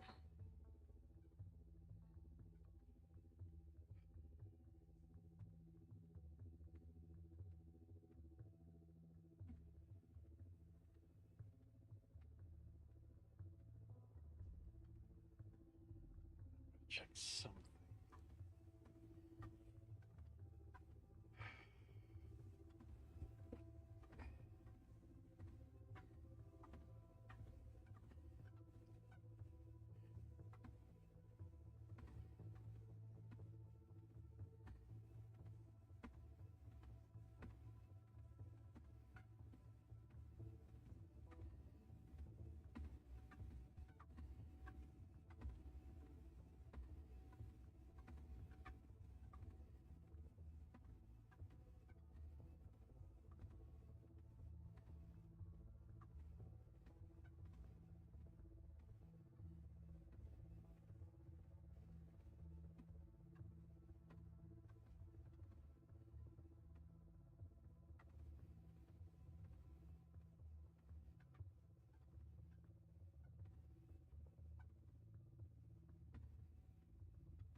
So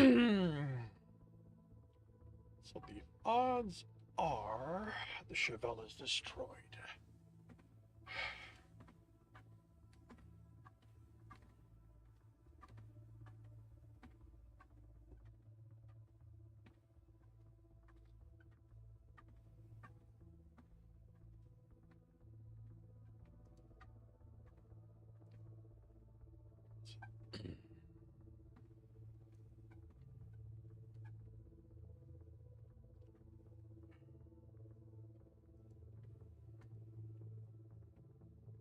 I mean, it is destroyed in this version.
So you have the Chevelle here.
I, it'll just be a question of making sure there's a reason the Chevelle is in storage.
Battle Station 1. Battle Station. There's the cursor. We have 76 allies. We are going up against 65 enemies. And we are off with Flutter in first place, Sigma in second, Catsby is in third. Let's see. Satoru takes over third. Catsby's back in third. Sigma in first. Oh, I'm dead. Flutter maintains the first. Sigma's in second. Nevo has taken over third. Catsby is back in third as we deal with the last batch of enemies. And we're done. We've won. Sigma OS took over first place. While I was looking away, Flutternib is in second. Sorry, with 20 assists. Flutternib is in second place, 3 kill, 14 assists. And Catsby is in third, 2 kill, 13 assists. We have gold twice. Do we have the Lady Lights? And oh, Nutty-kun. A Dr. Derp. There's the doctor. How about a Blue or Swede? And Blue or Swede.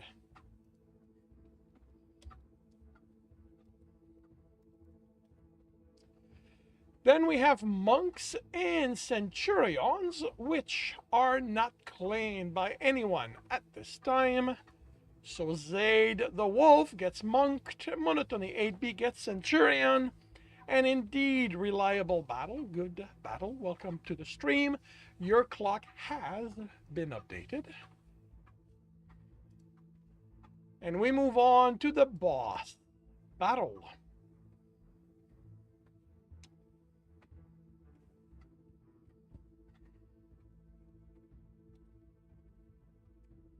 And it is Barbarians again for the last time on this one.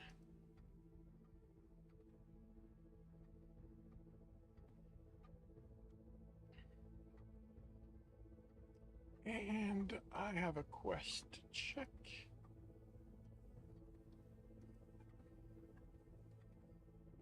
Kill armored.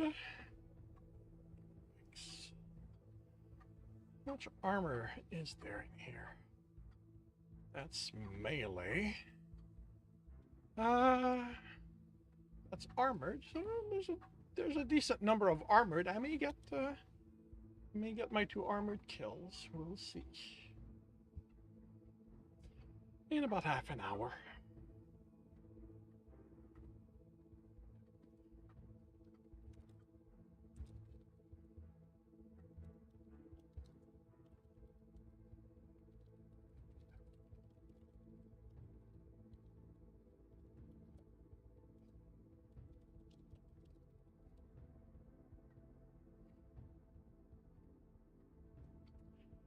Hey, Swiftness! Welcome to the stream. How are you doing? How was your own stream? How is your day coming along?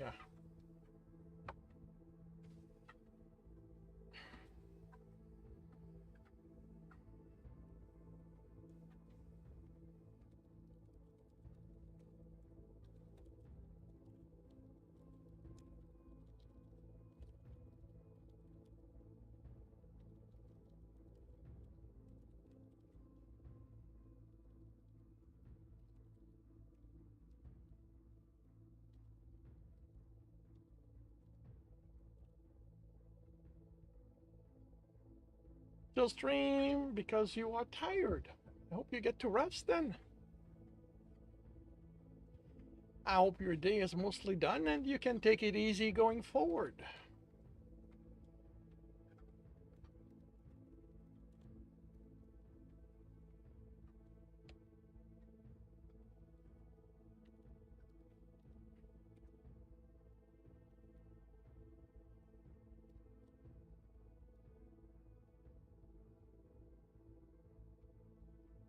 Miss Swift is a good host. Very cool, and welcome to the stream, Bass Perfect.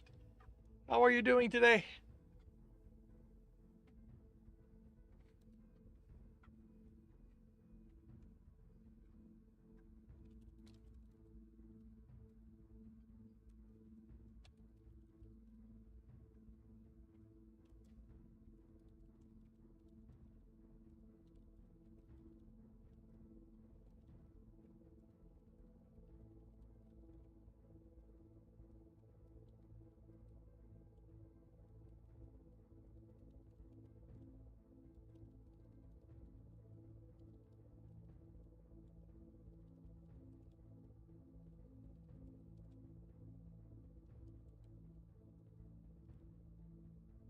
from getting COVID vaccine. Knock you down real hard. Well, I'm glad you are recovering. I have been fortunate that getting the boosters or even the vaccines when I got them initially never had an impact on me. Um, so, yeah, I have been fortunate on that front.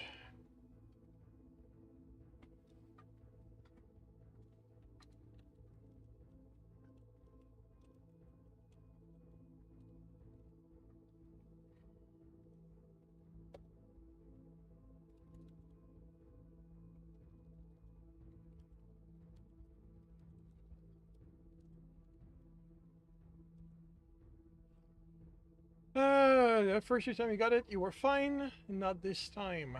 Yeah, I, I don't know if there's been any kind of research into. Yes, I am walking on a treadmill.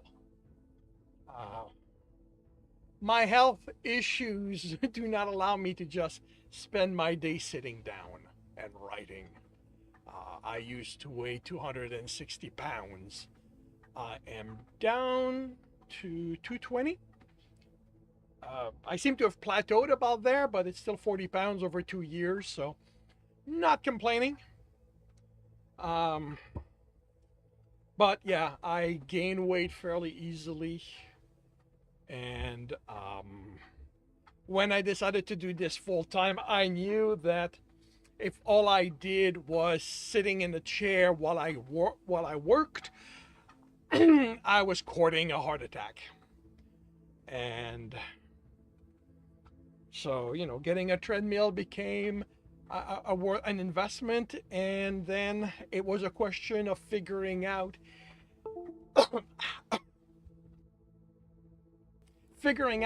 how much, because I'd be able to do it, because my initial concern was that I wouldn't do it. Like, I know myself enough to know that I can get exercise in if I'm distracted, if I'm doing something else at the same time. Like, I do not like exercising at all. Like, I've tried throughout my life to exercise. I've joined gym. I've tried walking, and if I had company, I was able to stick with it. But the moment the other person stopped, I lost all motivation to go, because it was more the social aspect. But the other thing I discovered while being a trucker is that if I distract myself, so in the truck I had a portable step machine, and I would put my laptop and I would do 20 minutes of that every day. Never lost weight, never did, like, it was never enough to do anything, but I figured it sort of balanced my not so great eating habits. But yeah, so I figured, so I made my rule that I would do 20 minutes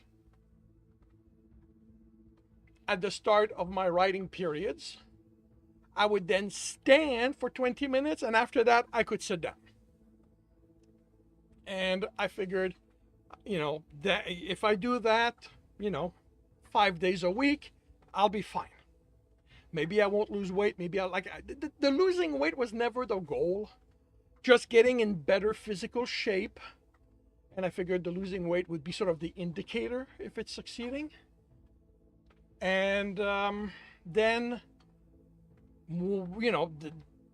I did that, and fairly quickly realized that I prefer remaining standing over sitting. So the stool that I had behind me went away, like it's stored under my desk. And I started expanding. Like, after a while, I added 5 minutes. When that became comfortable, another. And at some point, I sort of locked at 45 minutes. Because when I did 50, it no longer felt comfortable. That last 5 minutes felt, yeah. So and for maybe 6 months, I was at 45 minutes. And maybe a month and a half ago, I kept forgetting that I was walking. Like every so often, like I would turn off my alarm and something would distract me from shutting down the treadmill. And it would be 10, 15 minutes after that, I would go, wait a minute, I'm still walking. How come the timer? And then I would realize, right, I shut it down, got distracted. And so I pushed it to 50 minutes. And now 50 minutes is not too bad. So I do 50 minutes 3 times a day, 5 days a week. And, you know, I will do that until, I don't know, at one point I'll test 55 minutes and see what happens. But ultimately, I will not go past an hour. No matter how comfortable an hour get, if I get there, I am not going past that because I can go to extreme very easily. Finger would be making typos nonstop. Well, you can't really see it, but I have a tray with a palm rest, and while I'm tapping my hands, while I'm tapping my hands are constantly on the armrest. So they're sort of holding me centered and in place. Like if I try touch typing without anything to rest my hands on, things get interesting. I have plans to get a split keyboard for here that will be, you know, that will basically put my hands like this to type. And I'm envisioning the way it is, and that's going to be interesting because these are actually made for your hands to remain floating. And without anything to touch, like this is where I suspect that it's going to take a fair amount of practicing, or I will have to include something that I can press my palms against to hold myself in place. But yeah, that was another concern I had. But because of the tray that I've got, it, you know, the palm rest became very much the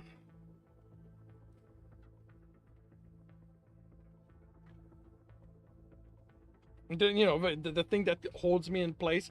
Also, you know, made sort of sure that my treadmill is centered on my screen, which amusingly, because of the way my keyboard is, you know, caused a problem that if I center my keyboard on the tray, this becomes the center of my line of work, and so I literally, my keyboard hangs about 3/4 of an inch off the side of, actually no, more than that, a good 2 inch off the side of the tray, so that the keys are centered, so that the letters are centered on me and the screen. And I also use a trackball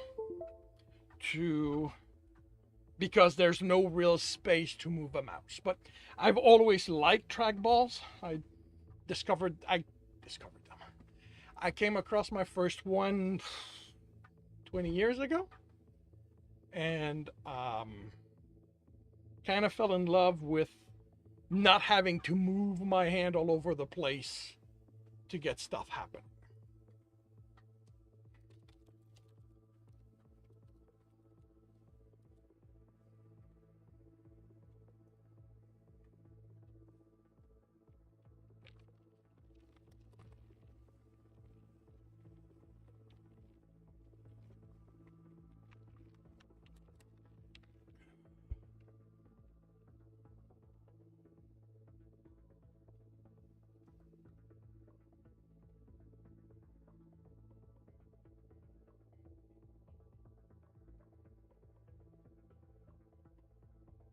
It's, yeah, I mean,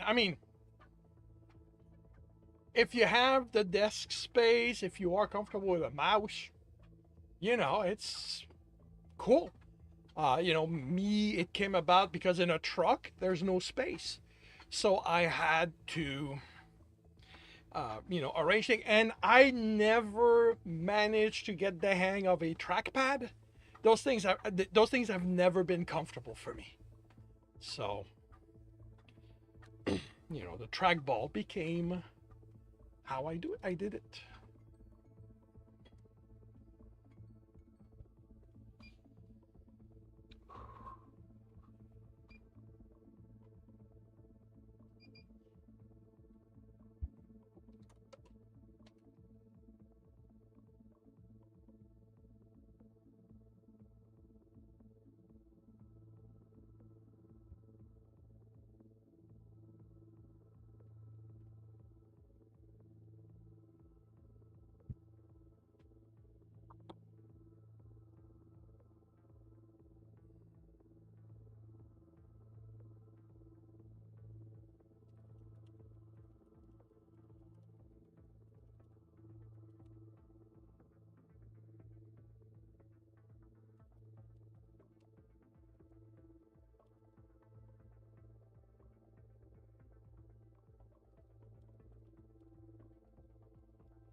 That's not the route. That's not how we get there.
Battle station, everyone.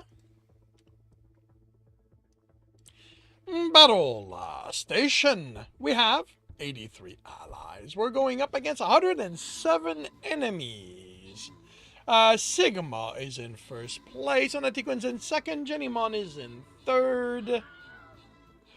Okay, I killed one of the automaton, I think. Wait, am I dead? Yep, I'm dead. I don't know. I don't know what I have. Alrighty, Sigma's in first place. Mr. Shadowseer is in second. Onatiquin is in third.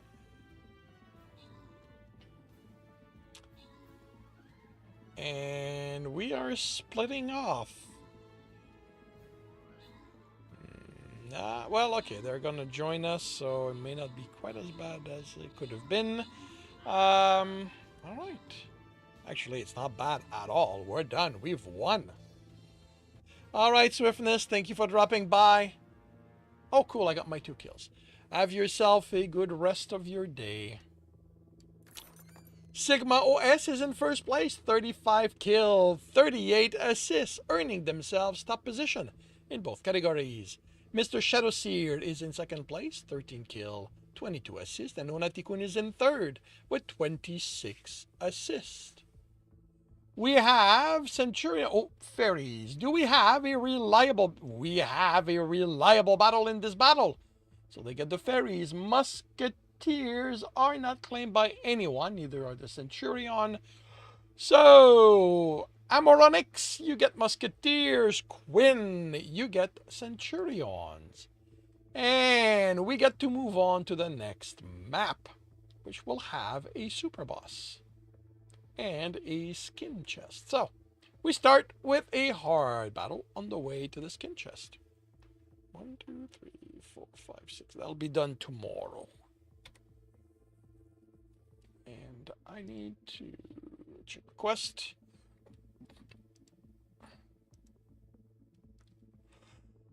Alright, Berserkers 4 times. That'll be done tomorrow also.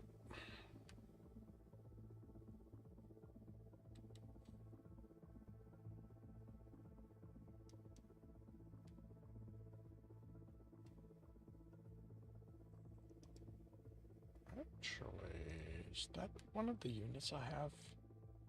I can refresh.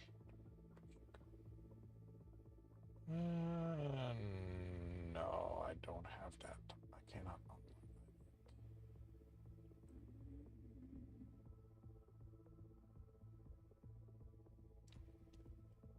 Alright. So.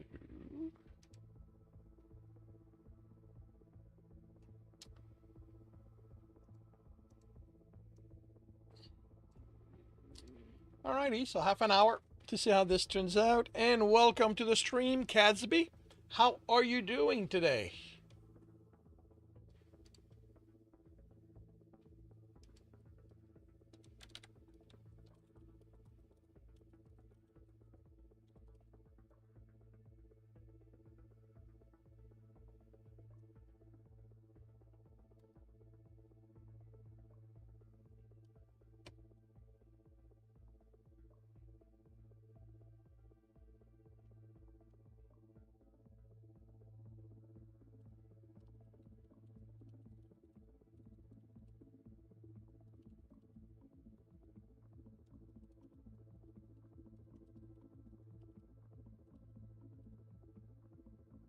Suffering from brain rot? Just think of it as fertilizer. Just think of it as fertilizer for ideas.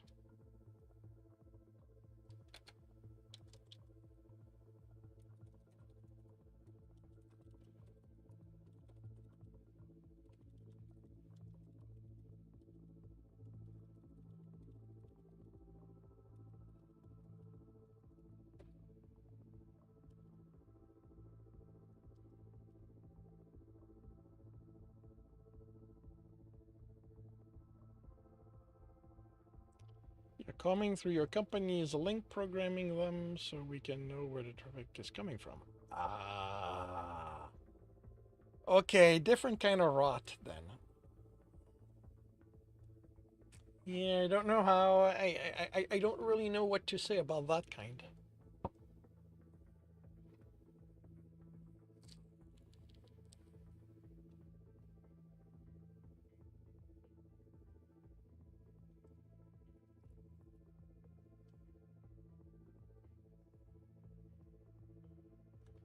I need to check. What does grams know?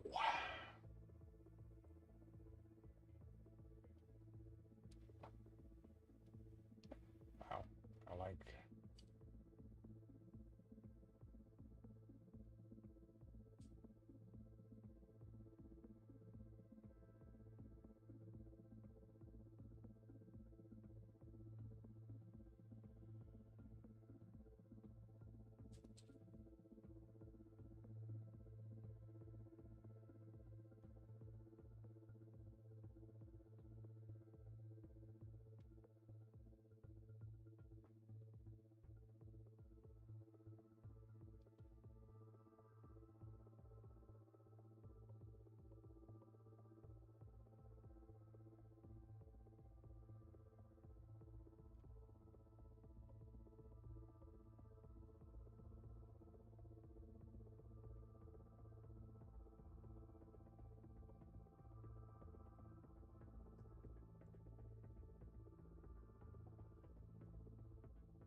Battle station, everyone. Battle station. We have 85 allies. We are going up against 92 enemies. And we start. Amoronix in first place. Sigma takes that over. Amoronix takes it back. Sigma's in third as Shoehorn takes over second place, but Amoronix is pushed Sigma down away from first. Sigma's in second. Nope, they're back in first. Genimon is in second. Amoronix is in third. Wow, I'm dead already? Okay. Sigma's in first place again. Genimon is in second. Amoronix is in third. And, yeah, we're now to the last few enemies. And we're done. We've won. Sigma OS is in first place. 7 kill, 24 assist. Amoronix is in second place, 2 kill, 18 assist. And Crispy Prop is in third, 5 kill, 14 assist. We have gold, smaller and smallest. Do we have the Lady Wrights? How about Natikun? Bluer Swede? Dr. Derp? Oh, really? Okay. So, Onatikun gets gold. And the healer is not currently claimed by anyone. So, Navo gets gold too. Spring has been healed. And we move on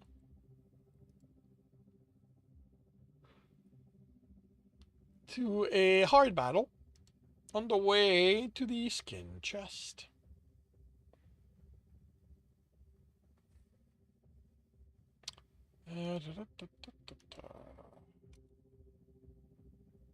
Mages around.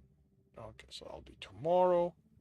And beyond that means Berserker again.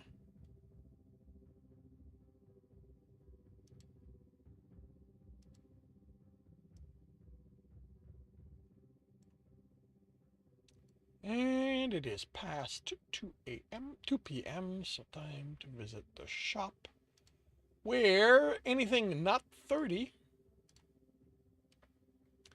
is getting purchased. Oh, cool. You are no longer... No, wait. Okay, you are still...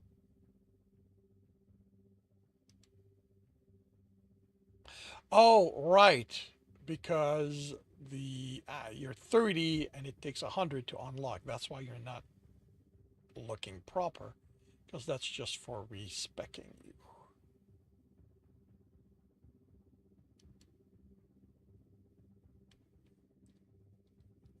Alrighty, and nothing there, so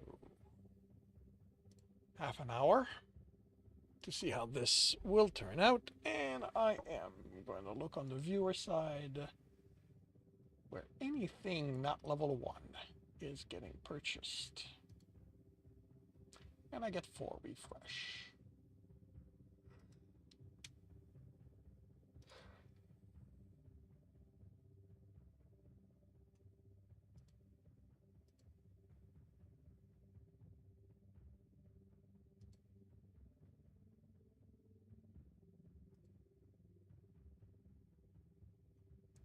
Alrighty, not bad.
Atoll Station, everyone. Battle Station. We have 62 allies. We are going up against 139 enemies. Miafa is in first place. Sigma takes that over, of course. Satoru is in second and third as Etir takes over second place. Sigma is solidly in first place at this point. Etir is in second. Satoru is in third. And numbers are higher than I expected, but they're going down pretty bleeping quick. So Satoru is in second place, Etir is in third, and I believe we're done. We have won. Sigma OS is in first place, 70 kills, 43 assists, earning themselves top position in both categories. Satoru is in second place, 5 kill, 40 assist, and Etir is in third, 16 kill, 19 assist. We have Vampire. Do we have a reliable battle within this No. No reliable battle within this battle. Okay, that takes care of that. And the Lancer. Do we have a monster in the... No monster in the battle. And nobody currently claims the bombers. So, Disillusionist get Lancer. Jennymon has been bombed, and Gutsy Cat gets Vampires. And we move on to a mini boss, an extreme boss battle. On the way to the super boss for the last battle of the day.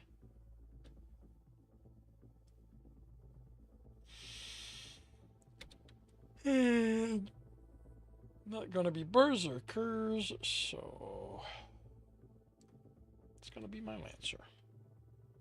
I hate this map. Oops, not exactly where I wanted it, but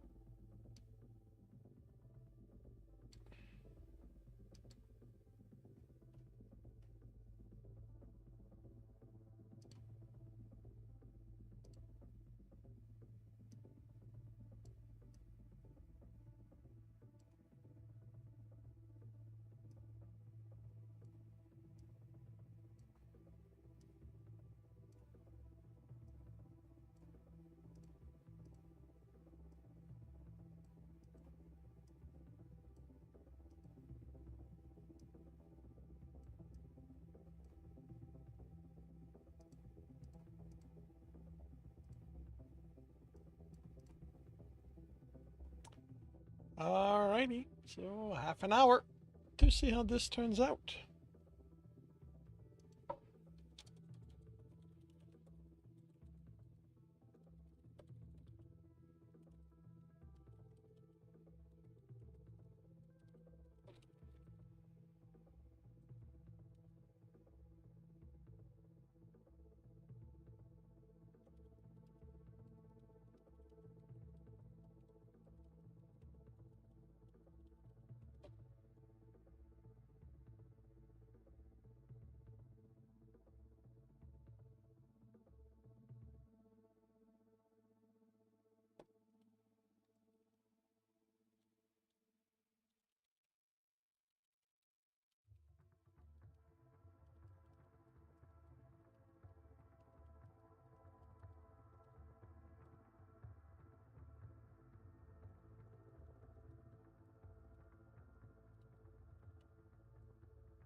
And a wrist stretch as redeemed by James. So a lateral stretch.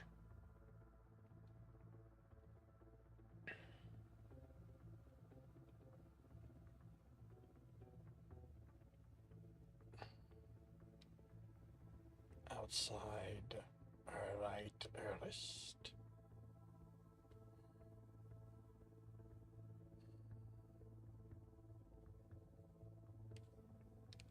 Outside left wrist.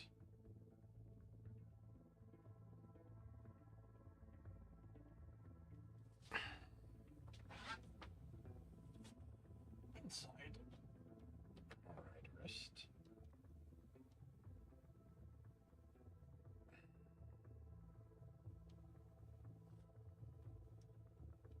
Inside left wrist.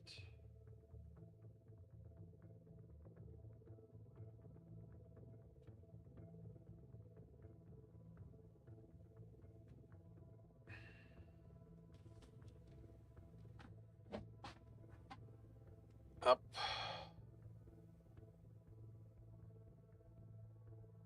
Center. And down.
Battle Station, everyone.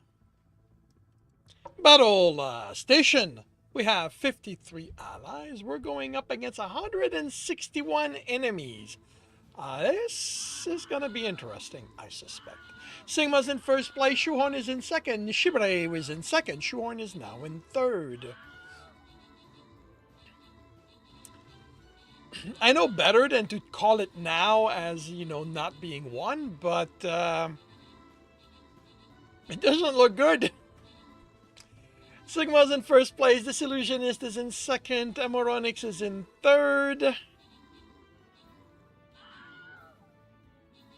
Yeah, I think at this point I can call it. Yeah, we are not winning this.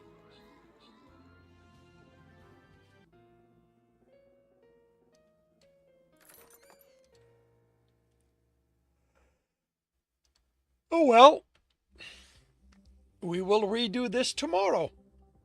Placement for the battle will start at 7:30 a.m. Eastern Time. So, yeah, I hope to see you then.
Hello, Mool. Welcome back to the stream. How are you doing?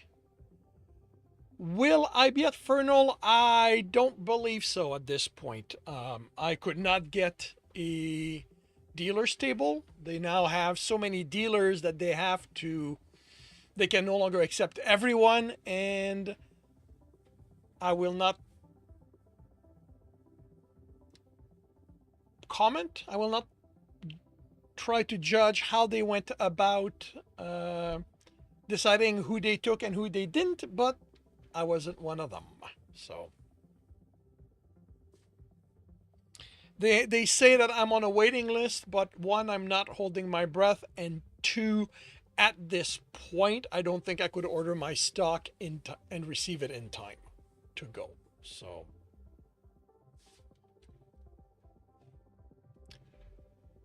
So yeah, I will not. I don't know if I'll be, because I don't know that I can function on a lottery system, or however they went about deciding. I need a certain level of certainty to be able to function, and that is not quite there.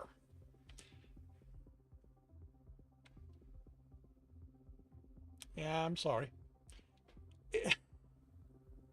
And the thing is like, I mean, it's like I can't afford to go.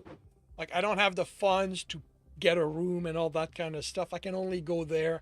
I can only go to conventions as a dealer, and only if I can make it work. That one is close by, which is why I mean, it's a weekend, so I could, in theory, drop by and hang out, but I don't know that I could do much more than that. Like, I don't even know if I could afford going, getting admission for a day.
This works. I'm pleased with that.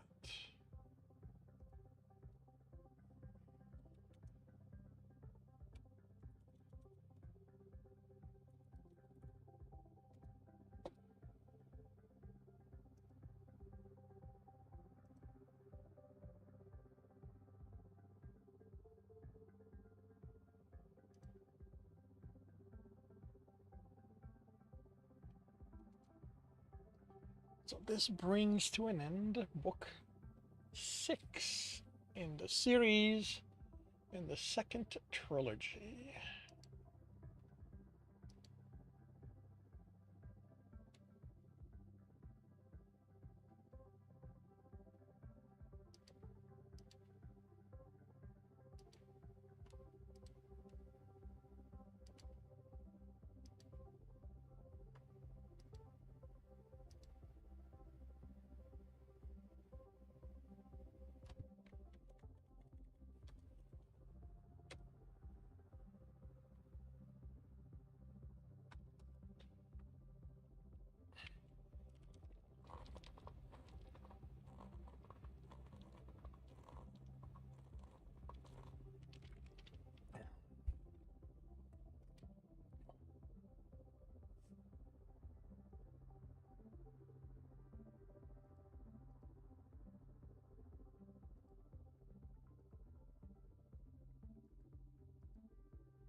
Do I have pet peeves when reading other people's stories?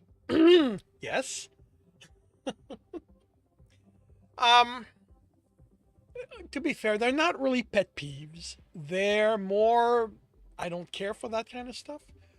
Like, if you've read my stuff, you know that I'm very direct. I like things to happen fairly quickly.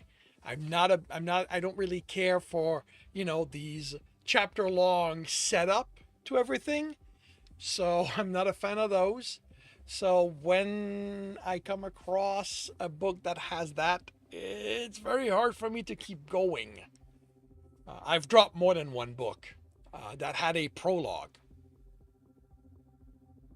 and that served no purpose. So, um, I don't know if they qualify pet peeves, but um, I think if I could identify one, I would say it's those authors, those writers who try too hard, whose work is clearly an attempt at proving something, that it be a moral, that it be that they are better than other writers, that it be that their political view is stronger. Like if I read fiction, I read it to have fun. I read it to enjoy the story. I do not care to be lectured to. If I can tell you're lecturing me, I am walking away. You know, you want to lecture, write a nonfiction book. That is my opinion on that.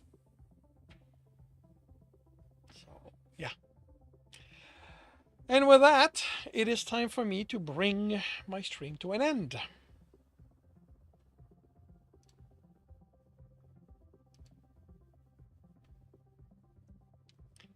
As